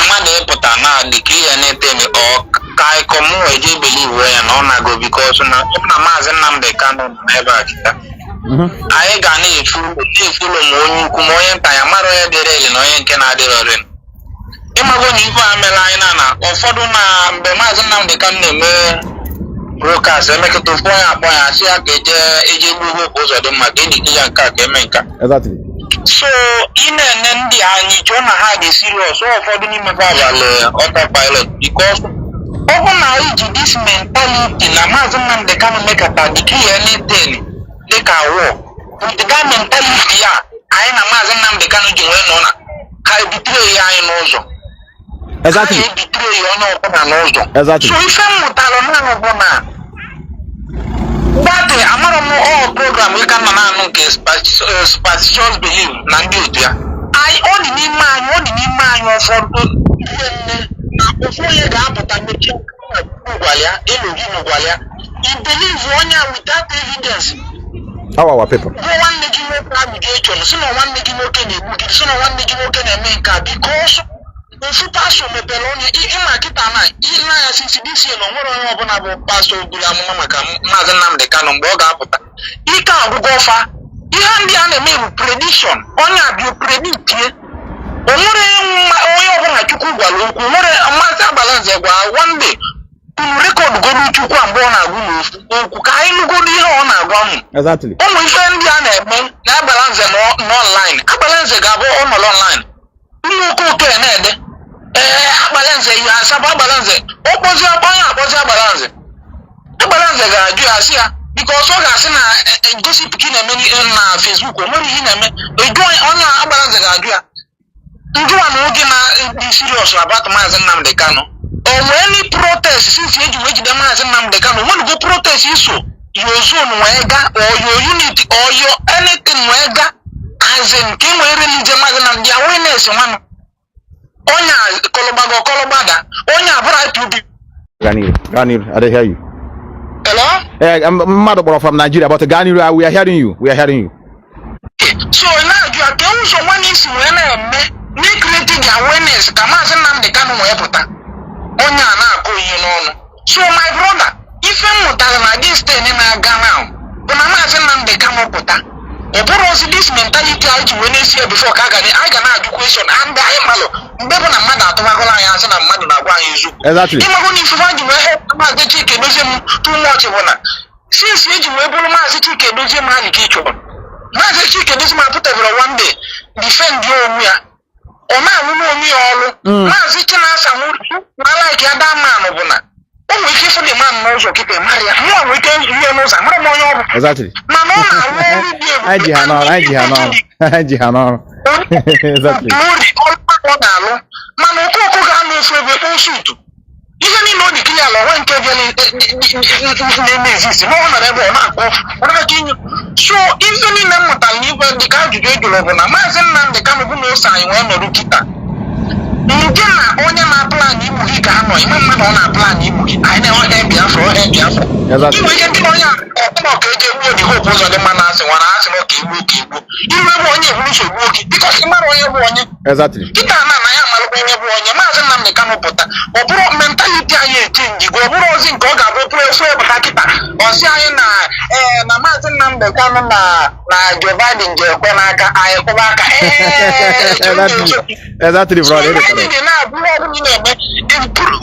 evidence ịma na okooko a jisi na nyawa ga USA jee media USA o nwere vidio o gosiri na ndị na-efu ya ka o wee na-eme Inno travel ọkụta akụkọ onye ofu akụkọ o jere US dịka nke last week bụ Australia kee picho ka evidence ka ndị nwanyị gara na-azụ na na-eje Australia akọ see bag akpa m na-agwa gị na ime moto isi akpa anyị wee mara na ị gara Australia ọ bụrụ na Maazị Nnamdi Kanu nọ mụnwa na onwe m na-ekwu okwu anya mama mmepe too much mana kịta anya m emepe ego and onye ọbụla asị gị na ya bụ IPOB memba na ya fụrụ Maazị ọ bụrụ IPOB memba na onye ọbụla fụrụ Maazị Nnamdi Kanu n'anya too much we na-egosipụta we need a unity we need unity with among ourselves anyị need any unity IPOB and the unity anyị unite n'ime onwe anyị ndị anyị need unity with infiltrators maka ha yesara ihe anyị na-eme ihe mme unity with your enemy nwere ike igbu gị mama mgbe ọ na-apụrụ anyị igbu gị so ọ ka mma na anyị ma na onye akwụkwọ ị na-afị na-eme n'onwe enemy na-aga ife ọ kara anyị mma otu anyị so my brother ebugo m too much mana ndị ike na anyị dị okwu braba ihe m na-eme ka m kwuo bụ DOS bụ ndị anyị malụ ọ bụ na Maazị Nnamdi Kanu pụta echi niile ọ ma mbụle m reason nji wee follow the DOS maka na ndị ose anyị go and follow listen take order from them ọ bụ na Chike Edozie nwere ihe ọ nne ka Maazị Nnamdi Kanu ga-ebule ma ọ bụrụ nwa abụ IPOB member because anyị na-efollow chain of command so Thank you, brother. Our brother made a very good point. I love that. On the neck, Ebola before. Ebo go before. Ebola 2 times, no? Ebo before Ebola 2 times. Even normally, yes. Ganiru. Set ahead. What is your lesson? Yes. Can you hear me? My lesson is that Biafra anyị na-achọ ọ bụkwana ihe mmadụ ga-achọtara gị onye ọbụla na-achọ nke ya. Okay. Mazi Nnamdi Kanu na-alọgụ for his own freedom. Okay. Mwa ga-anọ for my own freedom. Okay. Giwa na-anọ for your own freedom. Right? Maybe how convinced na ihe na-anọ bugodi for your own freedom. That any kind of chain you need to free yourself from. You will always misunderstand the situation and that is why when you're going to put a call there, you start considering it. So that is my point.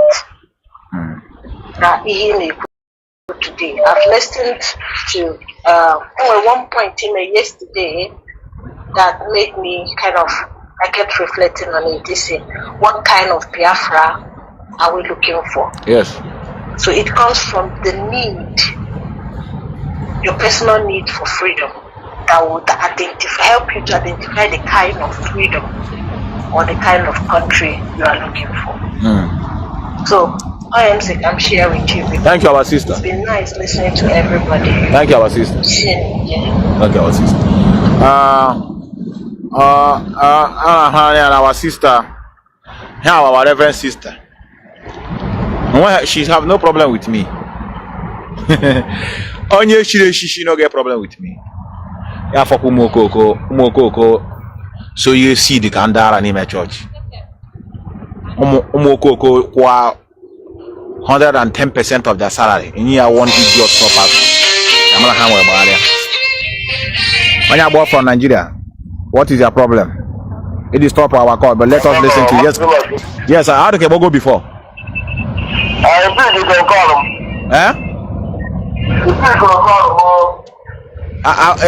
Okay, Kanu, just you hear my question, or that? Yeah, so when you carry put over my car. After Nigeria, you manage to move forward. I go to the Open Gawa. I want my Mazi Nnamdi Kanu. I'm not prison because nothing I fight here. No 3 places, freedom fighter now. Yeah. But don't you him and I say, yes. I know the one of the brokers, I know they are looking for me. Because marriage, I don't know if you'll be member, but when I'm before I'm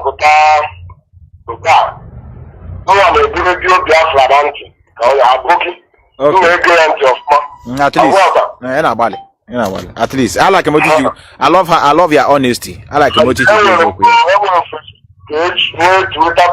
Supporting the Biafra because the guys will support. Yeah.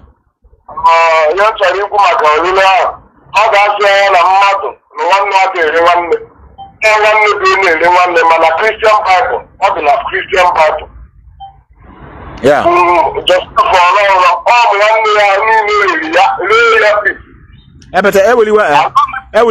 a from agree on a Bible, even though I don't believe in Bible, but I'm not on a Bible now. One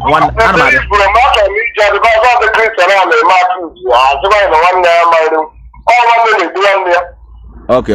But I'm joking. I do not give one. You could not mad with Mazi Nnamdi Kanu.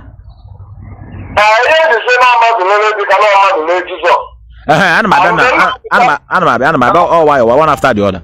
Oh, Otino here now. Oti ya sound each and pam mad. Na ijumaka. Okay, but he was a younger one, so I'm they can tackle on all. Yeah. You have a sit there, because we were on our leader. Our leader. How do you become when you keep going in the area? What can you go area? At least can we keep a record? You can we keep one? Anybody accused, no area. Based on character.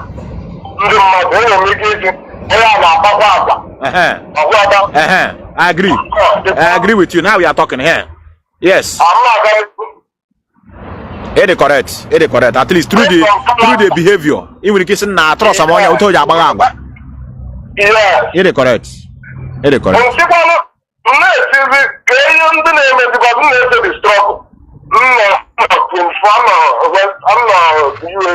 constant Wi-Fi. I'm not on Twitter.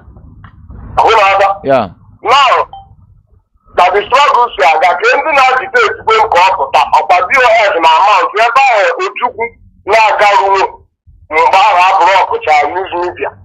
But the Agun General Florida now, he just very rosy. Exactly.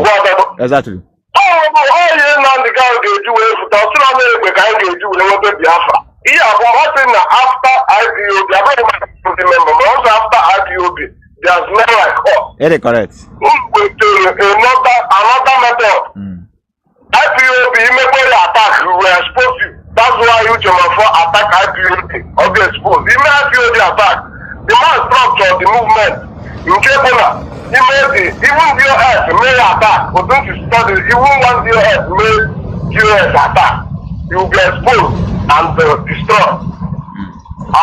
Yeah. And that part of even Mazi now, the government may live matter. I agree. Yeah. I was up couple, missing land. But when I say, like I was my job balance, and I said, I'm not the kind of person the only lady that clap, only the day after Jerusalem. But I didn't realize video. Also, after my testimony, the zoo will fall. Yeah, but also after my testimony, the zoo will fall completely. Okay.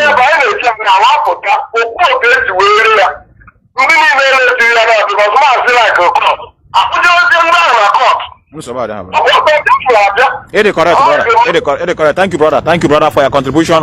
I love your contribution. At the same time, you're honest. Let me tell you why a lot of people are against Kanu Takan. Some of you know me that I'm a defender of that guy. You know me now. On the gym morning now, make it Sedek. You have a program with the King at that time. On the Tuma. And the reason why I'm Jena Ebu that time. Somebody that lost the parents. Yeah, no. Nobody help question we. So now this our brother Nnamdi Kanu. I just no cause I have a problem with the family. We were. So I'm not here at that time. But the thing that's about Joe Drone this year. I wouldn't have no better name not bagara. And one problem. But you see you connive with a woman that is in charge of finance. And mom one you brain hand the child strong. You connive with a woman. Stop war. Finance. Ababe na rekeja so granite. Ababe na the woman na yasa get meet Kanu Takan. That's the thing. You had the issue that from now. Malaga na the struggle. Any the head you check obodo. And them on the nation about every month. Ababe na that one for a particular month. Any book before because even na the Mazi Methuselah can knows there. Well, on hand every day, every month. Sorry. Many of you don't know that Nana lobby all these small social medias. Imagine I'm on also a freedom fighter. All these ndị home blogger now, and they can win very big pages. And I lobby her lobby.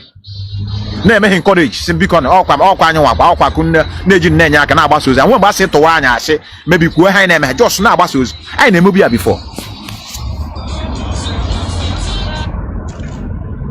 But oruze Mazi Nnamdi Kanu ya bịa na nne anya ego sa ga eme ite Kanu Takan. Igwa dio ọ him just say that woman any dey with ala this ama ishi na wall. Nne anya bịa na ga say go and meet Kanu Takan. He will give approve. Organization. Kanu Takan no ya kwa eze gawa. Oche na ebere he nwanne. I equal him this thing before. Some of you that are into code of conduct, all unu akam kweme because all unu na apari anish. Mazi Nnamdi Kanu pụta. So na emekwe destroy anya pia wires. Ya pụta. Sinna I know they do again. Ndi ka gwala I want to go and relax with my brothers. I got drag out. Okay, match the struggle. All who want to the code of conduct can make this statement. Some of you know when I have one now who want the code of conduct now and Mazi Nnamdi Kanu how one Kanu Takan so here we look to the right. This our brother just drop call now. How could you go that their Bible can say one and they betray their brother. It is in their Bible now. But hold on that case now. That guy Kanu Takan, the reason why people are attacking him is because of his conduct and the behavior. Could you believe that all these days Anaga protests, 1 million man march, Belgium, Gagrana, Germany, Ebeyawan, or put her one day. Or put her one day before Suroga protest, Kemba 1 year work on Ranga. But those days 1 year work on Oyana Papa, and on you.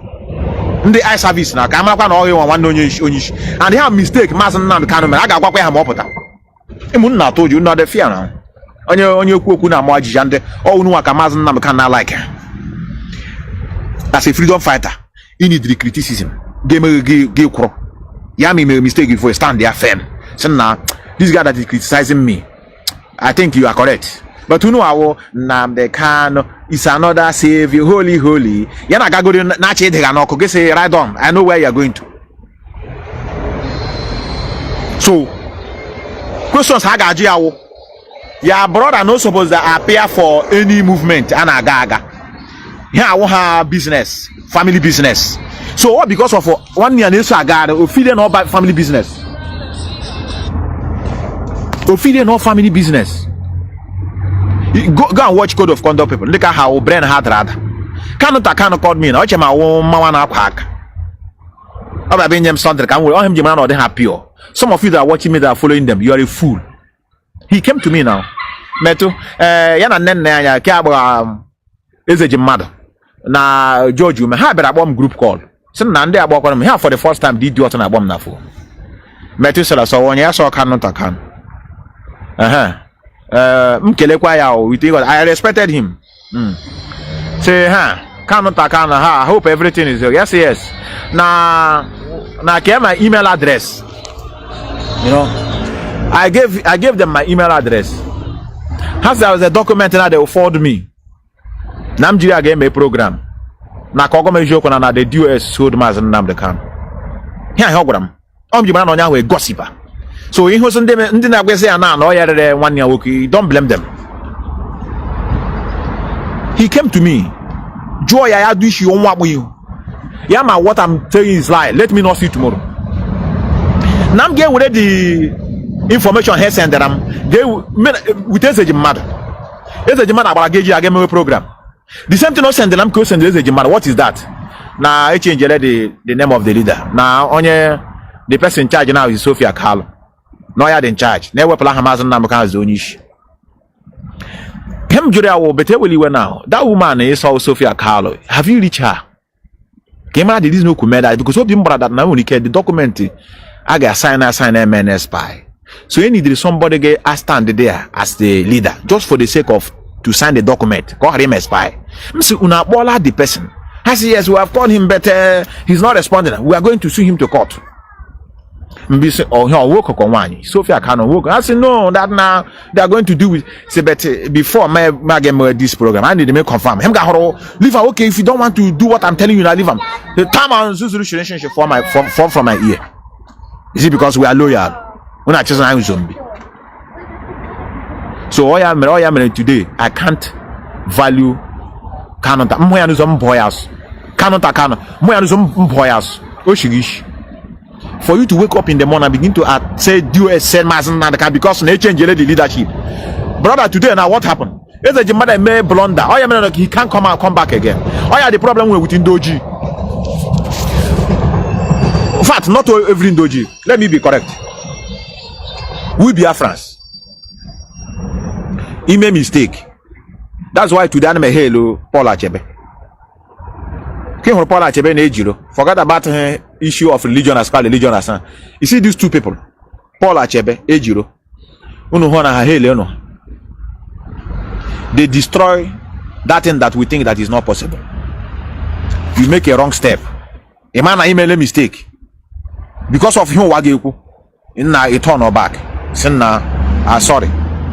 I thought that is like this. A lot of them not autopilot today. Hey, regret why they have entered there. But they can't speak. Some of them are liars.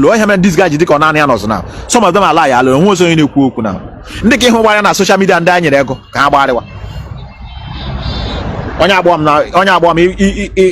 Yes, can you hear me? Can you hear me?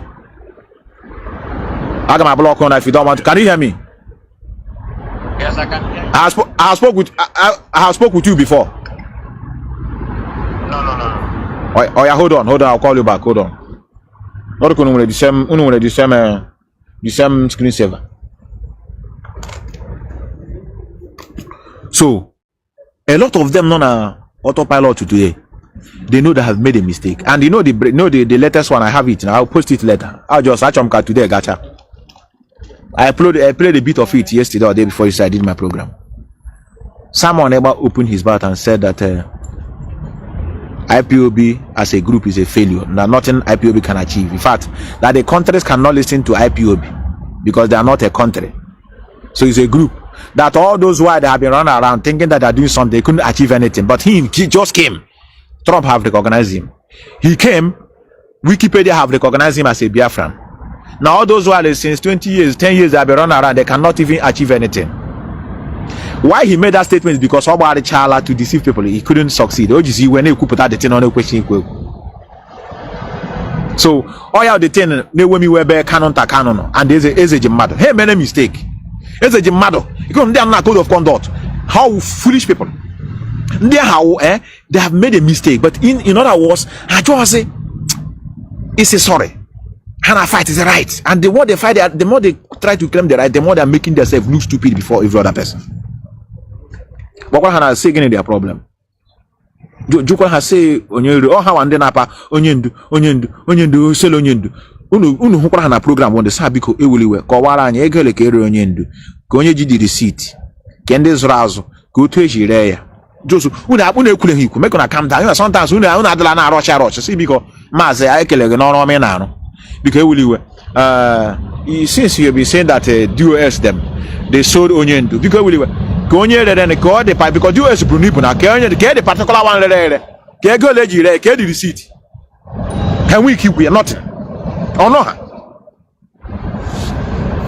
Let me call you back, brother. Somebody's calling me constantly. Wow, I was thinking on your brother before. Let me call you back. Now Olu have 50 missed calls. Let me call you back.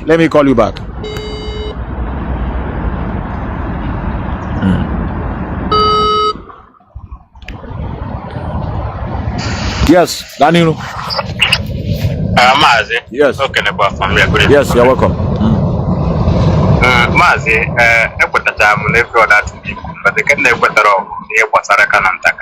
okay.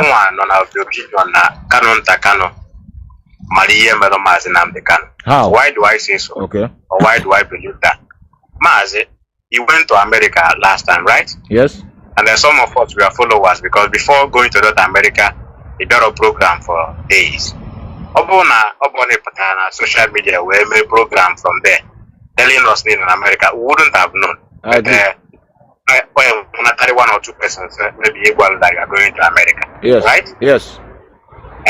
Okay, now Kanu man his brother man Kenya. Okay.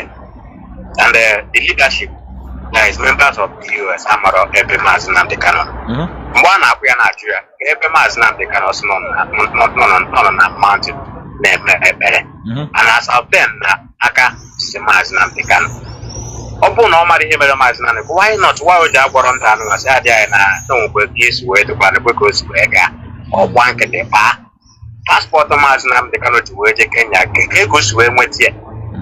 Look at this the other lady way because the lady confirm or more Biafra than passport I understand that the kind of passport Mazi Nnamdi Kanu. Open normally him Mazi Nnamdi Kanu. Look and down why it way because on na Kenya for days or weeks or even months if I'm not mistaken. Okay. Ejena oboro na ebo bi ka haje we je jiri no ebo puta si na airport e ma wakano we muchenya and Kanu has that stairs eje wo puta passport there before that follow Mazi Nnamdi Kanu je be na ba ma hotel ebo lodge on house ebo how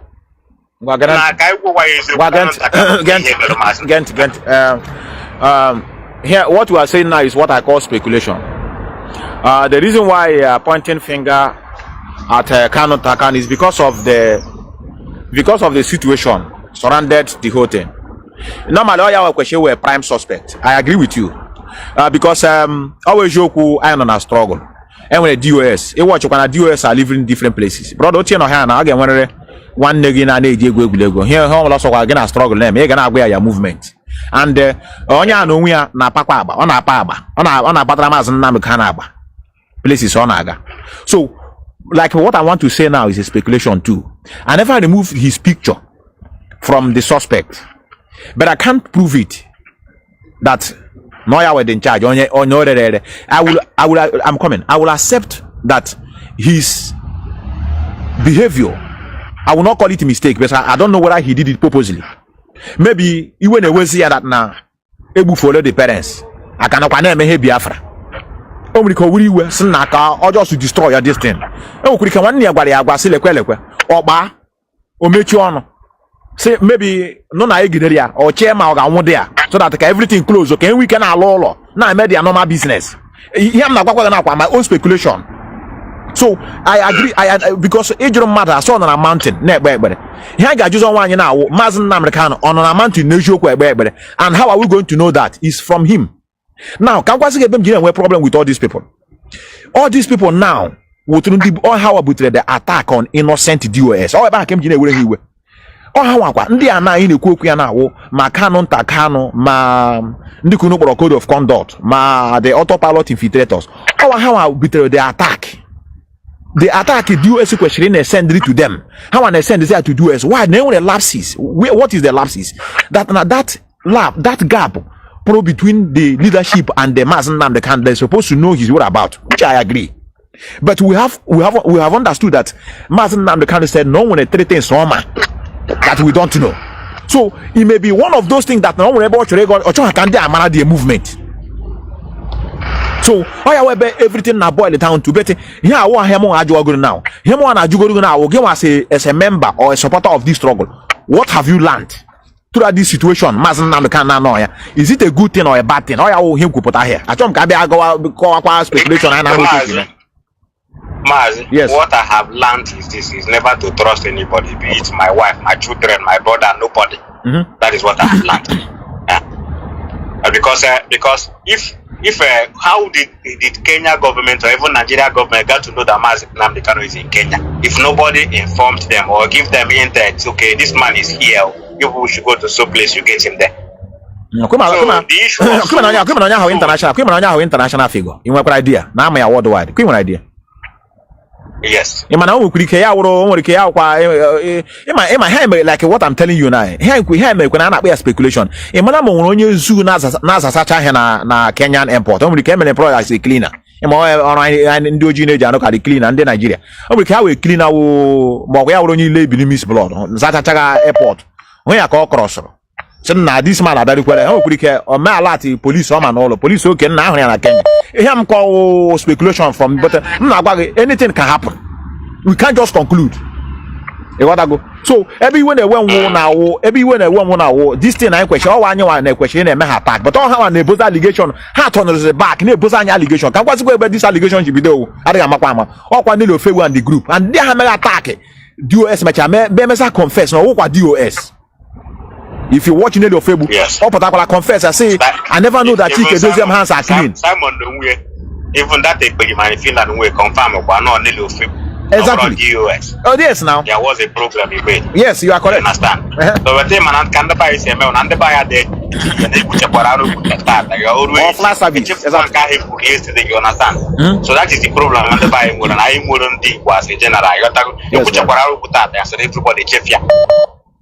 Yes, brother. So I am one never to trust anybody. Yes, so and also another narrative on the man Leo. Keduka Majis Wejebe Kenya whatever now 8 days no more so weeks about whatever man. Mazi Nnamdi Kanu banado to go. Man, brother, heck go Madike. I tell you.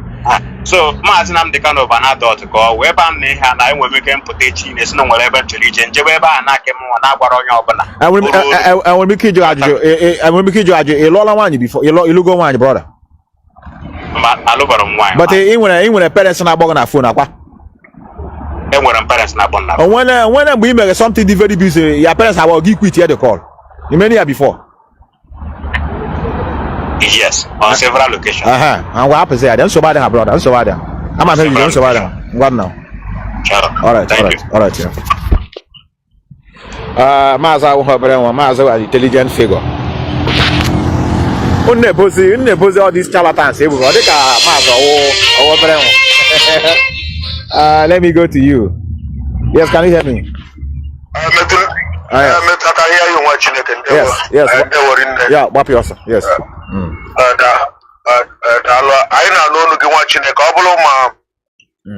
I am in this period. Our leader, our enemy. I learn a lot of things, understand, especially to understand how the level of mentality of our people.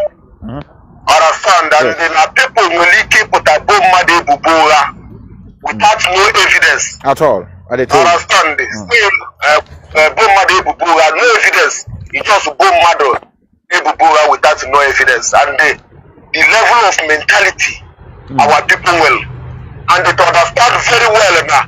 Every mentality of our people are not functioning very well.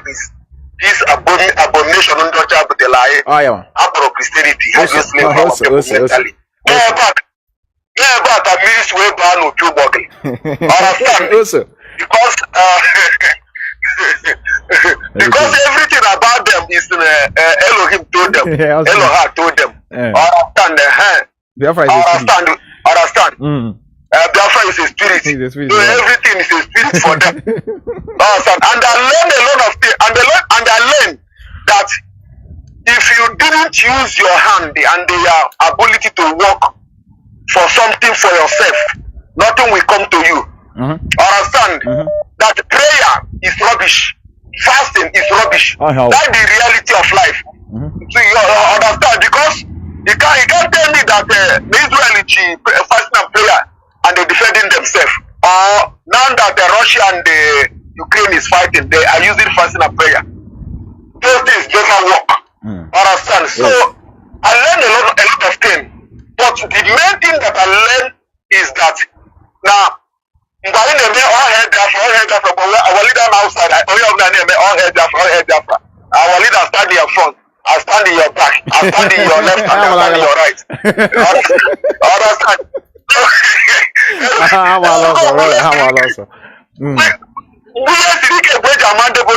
All of them disappear.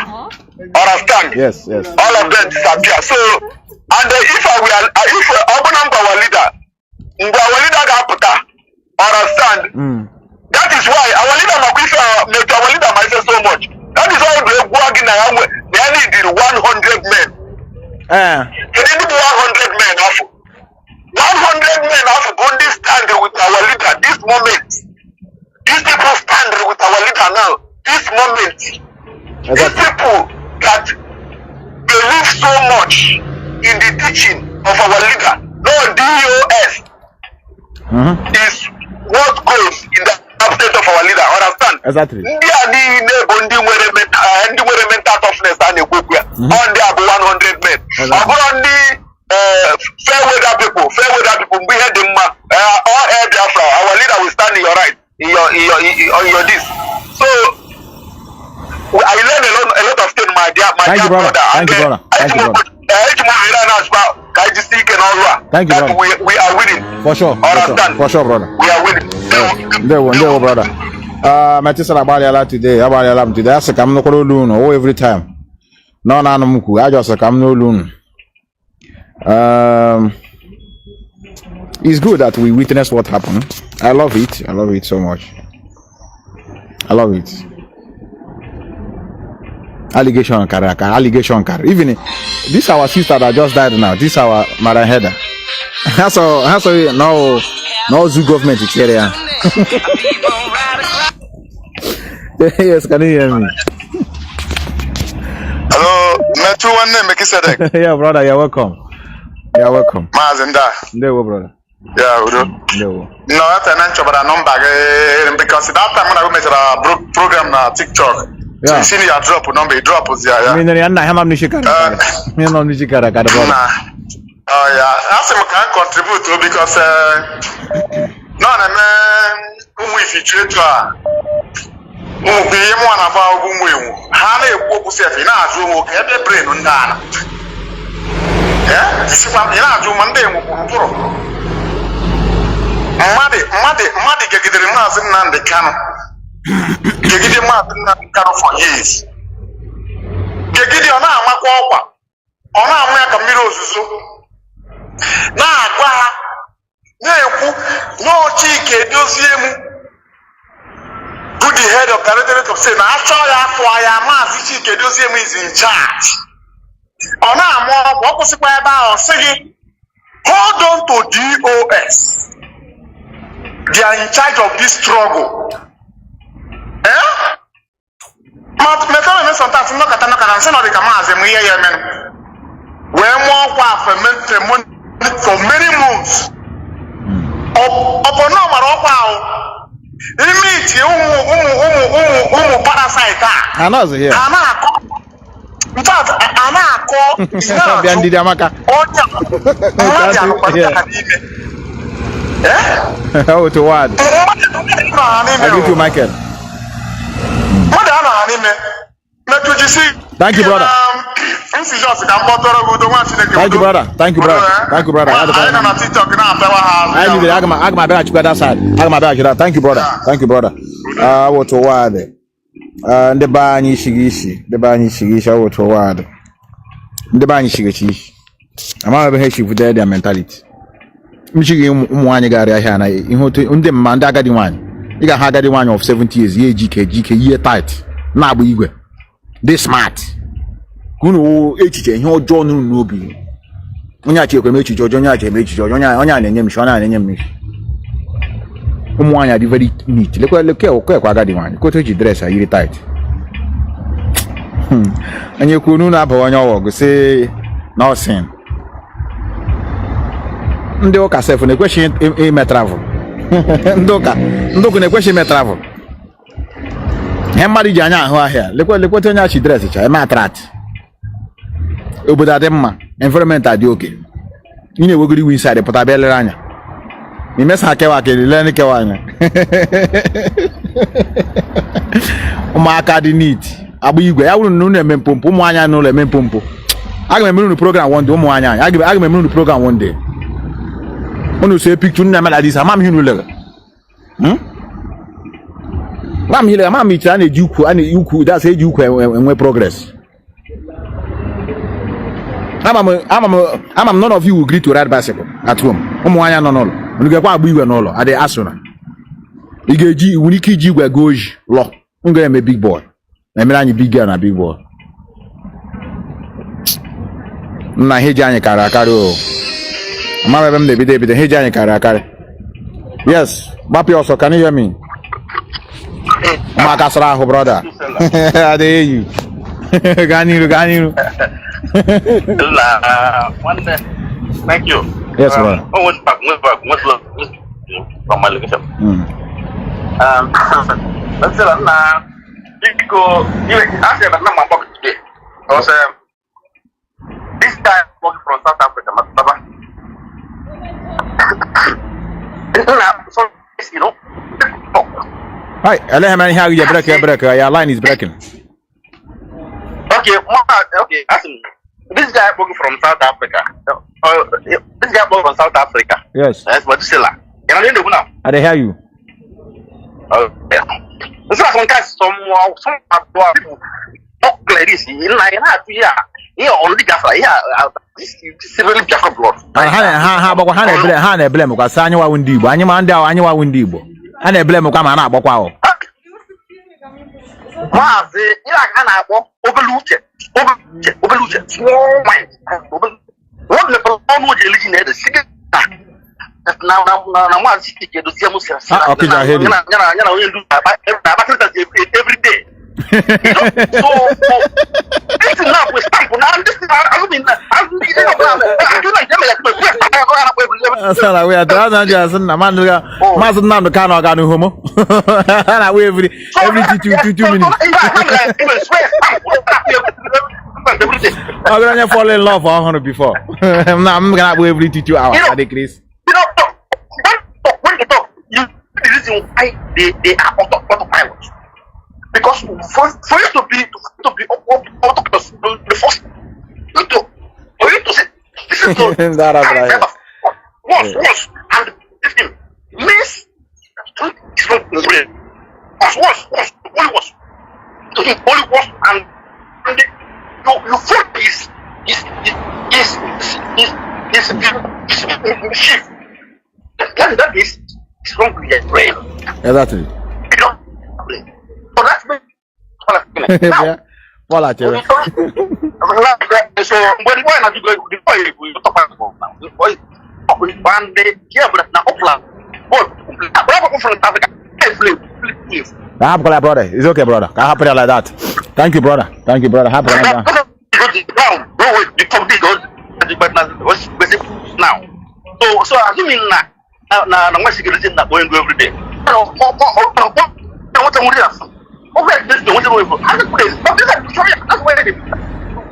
Brother, happen there. So bad. How would you word, brother? How would you word? We need to go and work for the worst of other. When you talk about you know, when I listen to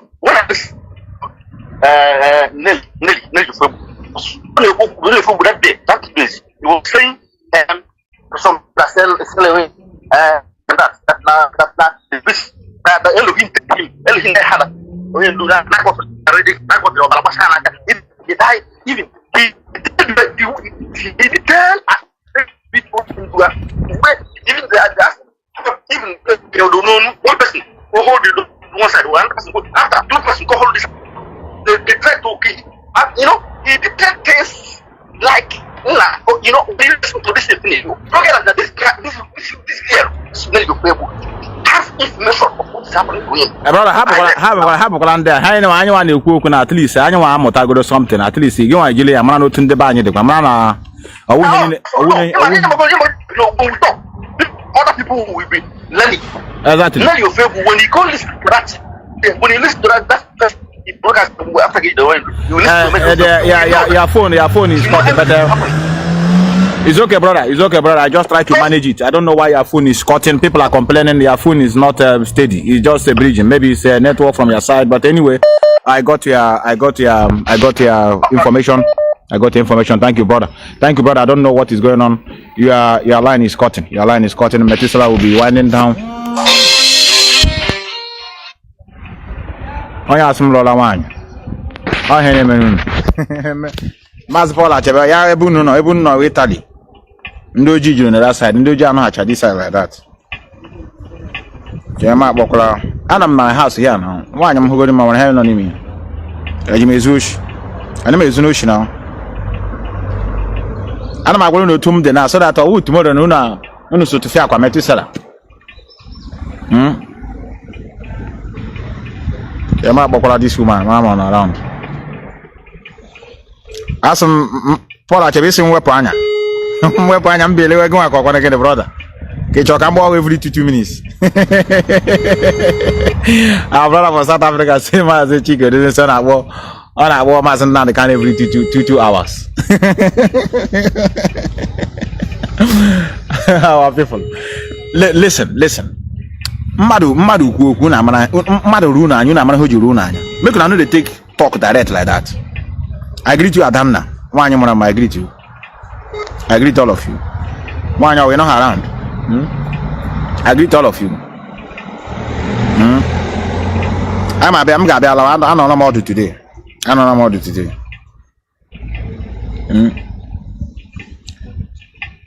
This woman, your number, your line is not working.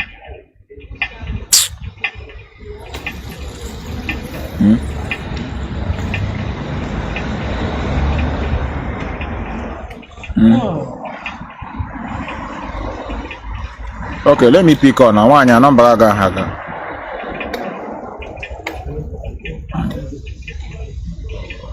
All hey Biafra brothers. All hey Biafra. All hey Biafra.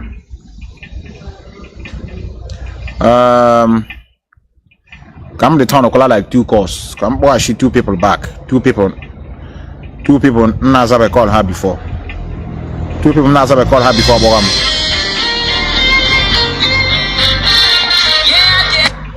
Because in the Yabo Mama Munduno, any them new any more position. Yaw now balance and not boy and power yamba. None will call this side. Yes, can you hear me? I agree to praise. God bless you, brother. Bless you, brother. I have 2 years now. You she disappear. Where I go? Have fun. My Matrandirian.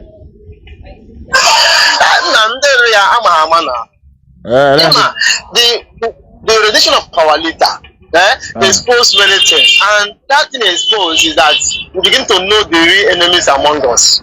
Now listen, if you remember some years ago, like I'm talking about 3 years ago or 4 years ago, no, let me say 4 years ago before I wanted redemption, these people has planned a lot from the DOS. They wanted people inside DOS. Yes. Which there was a time, despite that guy fuck up, George Onibe was shouting that they have installed some enemies among inside the DOS. Now listen, you understand? So what time a lot of things has gone wrong. And another thing is the way everything was structured, it cannot give us what we want. You know, in IPOB, when you come today and donate millions of naira, automatically you have become head of IPOB. You have become who everybody will be talking about. Even our leader will accept you because your money is working. So that's when the government look at this. Okay, this people, whatever you donate much, they welcome you and some spirit will be revealed to you. They begin to pump cash to those they restore in US. So a lot of, like you always said, a lot of things need to be amended when I read that format. A lot of things the system needs to be changed. For sure. Coordinatorship from who you make coordinator, from who you make a zonal coordinator, or you may be principal officers. A lot of things need to be amended. Not everybody, because you say, well, open unit. Because you open unit now, do you know that the government have to open unit for us? Some union government have to sponsor people to open units, because that's what makes you a principal officer in IPO. So once this thing is allowed, the system needs to operate, because when it's not allowed, you open unit and you become a principal officer. Even from there, they join you to DOS because you are a zonal coordinator, you local government coordinator. So a lot of things need to be amended. Exactly. So I want to come out, which you need to when I want to come out, a lot of things need to be negotiated in an activity so that I'm able to know where we are going. Exactly. So those that saw our leader will know, because if I know that our leader may take him brother as in PA, because that would be where I see it. Because wherever our leader goes, Canada is always jumping up everywhere. But before his election, we know that our leader had been kidnapped. So asking people who knows who sold our leader will know them, because even if you watch when Civil War started, the way he used to start, you will know that they planted him in our midst. Before God and man in heaven, this time that I stand today, I stopped following that guy even before they redeemed our leader. I told my wife, say, this guy is expecting. Which I posted it on Facebook. When people, the insult I received, I received more than 1,000 comments. Course, people was cutting me. I said, this guy, the way he's going, the topics he always bring, he's going somewhere. Thank you, brother. Thank you, brother. Thank you, brother. So a lot of things need to be amended. We need to look at into the system. The system has some thought idea which need to be amended. Please. It's okay, brother. God bless you. Thank you, brother. Thank you, brother. That is why we need to have people that speak up, so that when Mazi Nnamdi come out, we look at him on the face and tell him where things is not working. We are not going to shy away from what is disturbing us. We're going to tell him, if there's no problem, there will not be any amendment. And what is constant in life is change. We have seen so many lapses. Some of you may think that the elected of state are not finding it difficult among themselves. And when some of the members gonna back when some of the members know with information, no. And one of them also now. Some of you didn't know why they spread that enemy. Now no the reason. MW meeting, MW directorate of state meeting, tell them about the phone on. Ne record there, live. Or somebody, the person there again on a DOS meeting. Here sideline is higher. Emechazi meter where hemetry. Yeah, we will say they know they carry him along. Then a chair goes on your bed, there was nonsense and you also. So when you the reason you feel that the director of state they are not finding this problem among themselves. All human beings can have now. No, because some of the US now cook now only kind of into the religion. Half of that cook one powerhouse. I am Alandino. We will respect them collectively.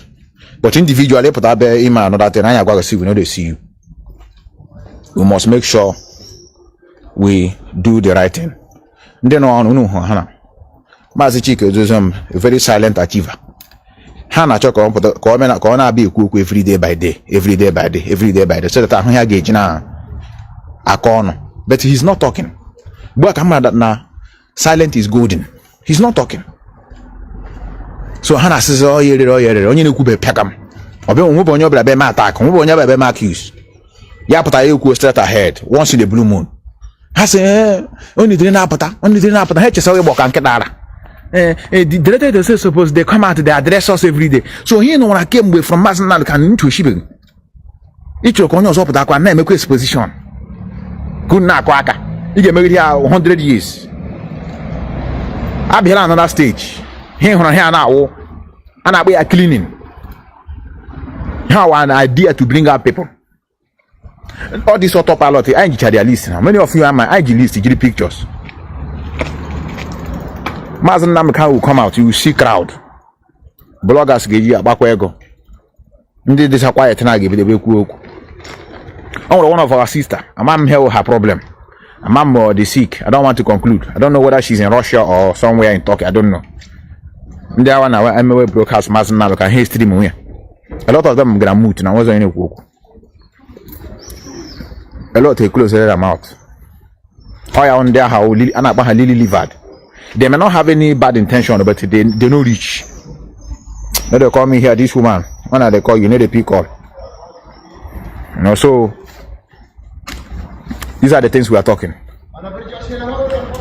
Here, who's our brothers? They are just knock it on the back, the road. Let me show you the thickness of Uzana around. Oh, Kunu and the Jack make one. They are not all. Because many of you have never seen exposure. Any governor of Heran, small 1 kilometer road with a thickness of 1 millimeter. Only TV and internet. Now this one is doing a good job. Look at how this governor built this 1 kilometer road. Now you change the global. Now you will know. Monday JJ Mona Lala change the can get so foolish people. I tell them. I wouldn't want a jacket, but don't want a problem. You know, one a thickness of asphalt. Can't have the thickness. Okay, look, the thickness is I don't get. Let the thickness. All you do at this edge. I can be there. And one had the coal here, and one had bitumen. All these things are as well.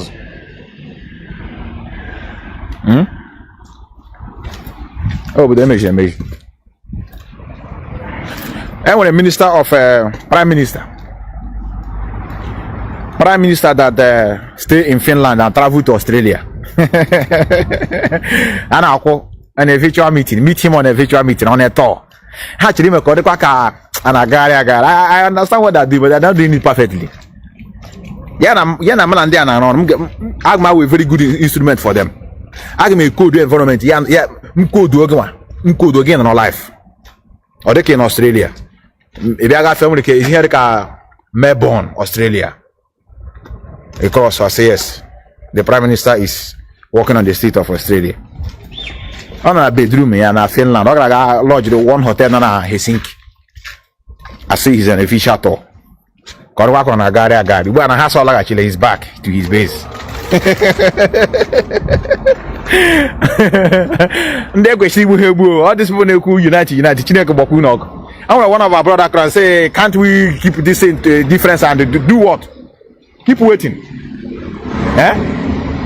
We should keep our difference once what? Keep it separate and do waiting. Not the talk that nonsense. They will keep difference. Why you don't want to go and work with Yakubu Gowon?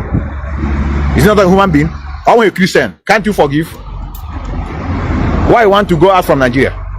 Can't you forgive? Let us live as one people. And I say forgive. Yeah, they call everybody culture and this struggle. No one that give now. Unless we keep with the mask, I hear Buhana, I will take Aquafan in Hog. Masha Heber. They tell you. Let me ask these people question before I go.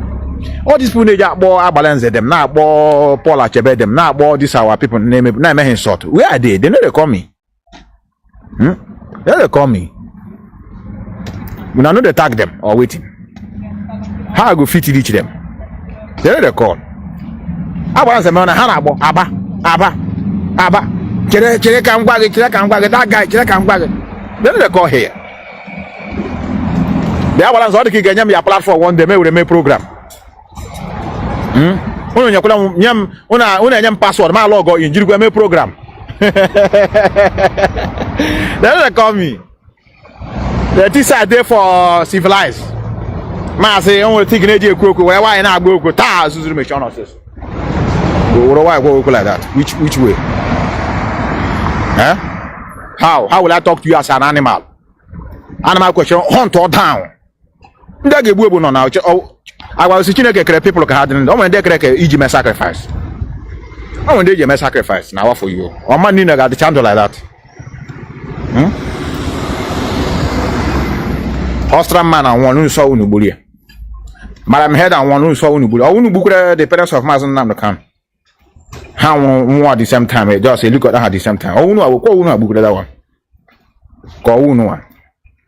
No, a power injury people to know we can control on your baby your loved ones. Are they asking? Foolish people. Who never have better now. Now they're mercy for them.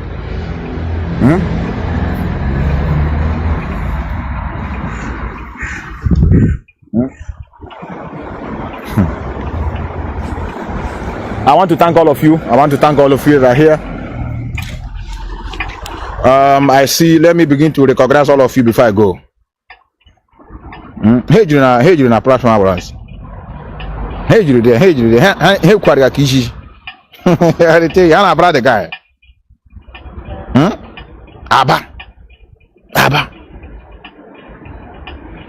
And they give women on a wow. That's why I don't want to accuse God. Oh, yeah, such things. I know him now. I'm on your now. Okay, rubbish. Cheke chama don't hear sense. Man, and I call Draco. Cheke chama don't hear sense. I will insult now. I will insult. Look at how they were eager. All of them. Hey, is a chigwe. I wouldn't know more komoko. How about you? Yes. Was it this due to house? I saw the business to house. The business to house. Yeah, bring to that unta.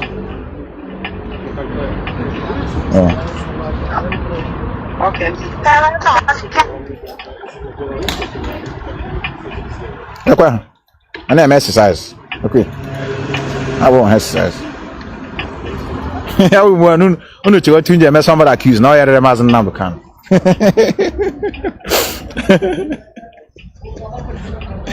I'm on your crying. When I say, I'm going all about you. I know about you. How summer? About you, and when a bicycle lane now, and I'm going to back and die. I want to learn. How are they lane? How are they lane? They did their lane now. How are they lane? How would they be orientation? Good night, Biafran man. Yes, good night from here. I'm a Tesla will be descending. I know another and watch alcohol. The thing will not. Yeah, we say it doesn't matter. What God does not do does not exist. When it's just barrier with alcohol, on what walking in here.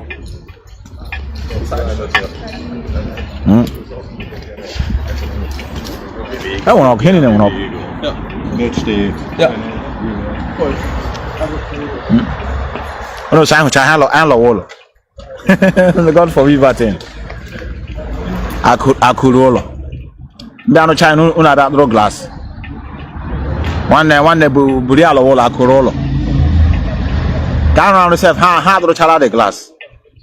You could have your conunion and like. Yarka Malaga, that's happened. One, that's all you want. I'm getting Madaka. Not by force. Now, how German I knew, brother, how German I knew. Forget about Joku. No German, each one who German. Each one who German. No, you're my boy, my pig chalam call. A pig chalam call. I don't know how this people manage to do it here. Everybody is organized, they follow rules and regulations. One year, Buri behind you, 1 year. Also, got to roll 1 billion car here. Nobody, I need an internet. God has done it. I want to come home, some million, you know. I want somebody patra Lexus, na only a Siago here. No one on. The guy so she Cambodia, so she Malaysia. How blessed had the car, and a blessed one the car, child.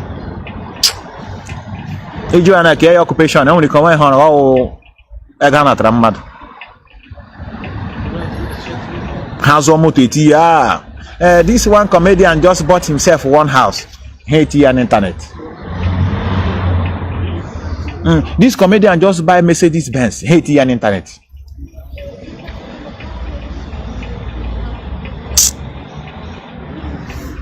It's in a Greek. And that's why they are killing people here and there, because all these material things for them don't mean a lot, don't mean the whole world to them. All you mean is carrier. I'm telling you. Even there's one guy I was discussing with one day. He told me the reason why we are the envy and jealousy is at a very high rate in our land is because of our system. And Ichekicha is true. This country now, in fact, not only here. If the whole Europe, and then Ebara first, Ebara second, Ebara third, we pass out, and you are great, finish. Nothing like a first position, second position, third position. Then Elaron Ayad, Mpaga Jog, get say on Yabara first, or Jog, get say about third. Yes, on Yahabara first, Ishiokakia. Get you walk on Yahaki, first, Kaba first, only in a struggle, in a Bawada first, brother, in the meeting. This is not allow you make it become first. Eba will pass. You pass. The most important thing in my hakoa. How am the limit? How am your level? How am their level? Like when I was doing my presentation here, the way they assess me and the way they assess indigent, they are not the same. Because how am I foreigner? So how am I language? I am 100% correct. And when I'm carrying you, bodo. But in who also on an only hey check here and they check the content of the topic in you cook. We all how to know which sound. Kunu Emma Fone, brother, you can work in any firm in Nigeria. Emoteje me Fone. All this American accent and British accent. Ibrino no mania. Brother, you can work in oil company. You can work as a banker. You don't need certificate. You can work in media. I just have local dialect. I say, how you bushman or bushwoman? Oh yeah, best standing, brother, best standing. You pass it, Alana. No to what? I don't have a hoon. Why am I on a cigar now? Get back again. Yeah, I know it's all sin. Nah, well, it's okay. It's okay. I don't want to go that side. Somebody mix up what I have today. I want to thank all of you. I want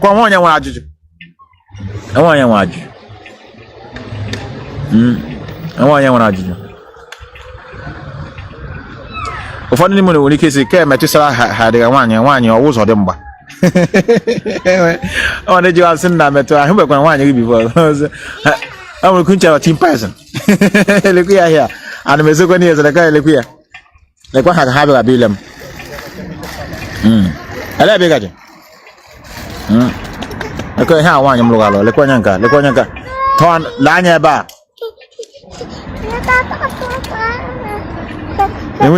And we keep back with them. Ngabia, this is Daddy Lola. I went about Griggy, short quite hold it. King Wakwan cigar. Huh? How many have you smoked today? Oh, to what? I have to leave all of you. I have to leave all of you. Any. Hello, Twitch, I got her. It's equal like an on. You want to hear the letter? But calendar before my life. Yeah. Man like this. Say, I love you. You got on. I'm like a bush baby. I have for that side. The kitchen, may please and that. Brothers, I have to leave you here. Remember us, and I remain a humble servant. One Methuselah.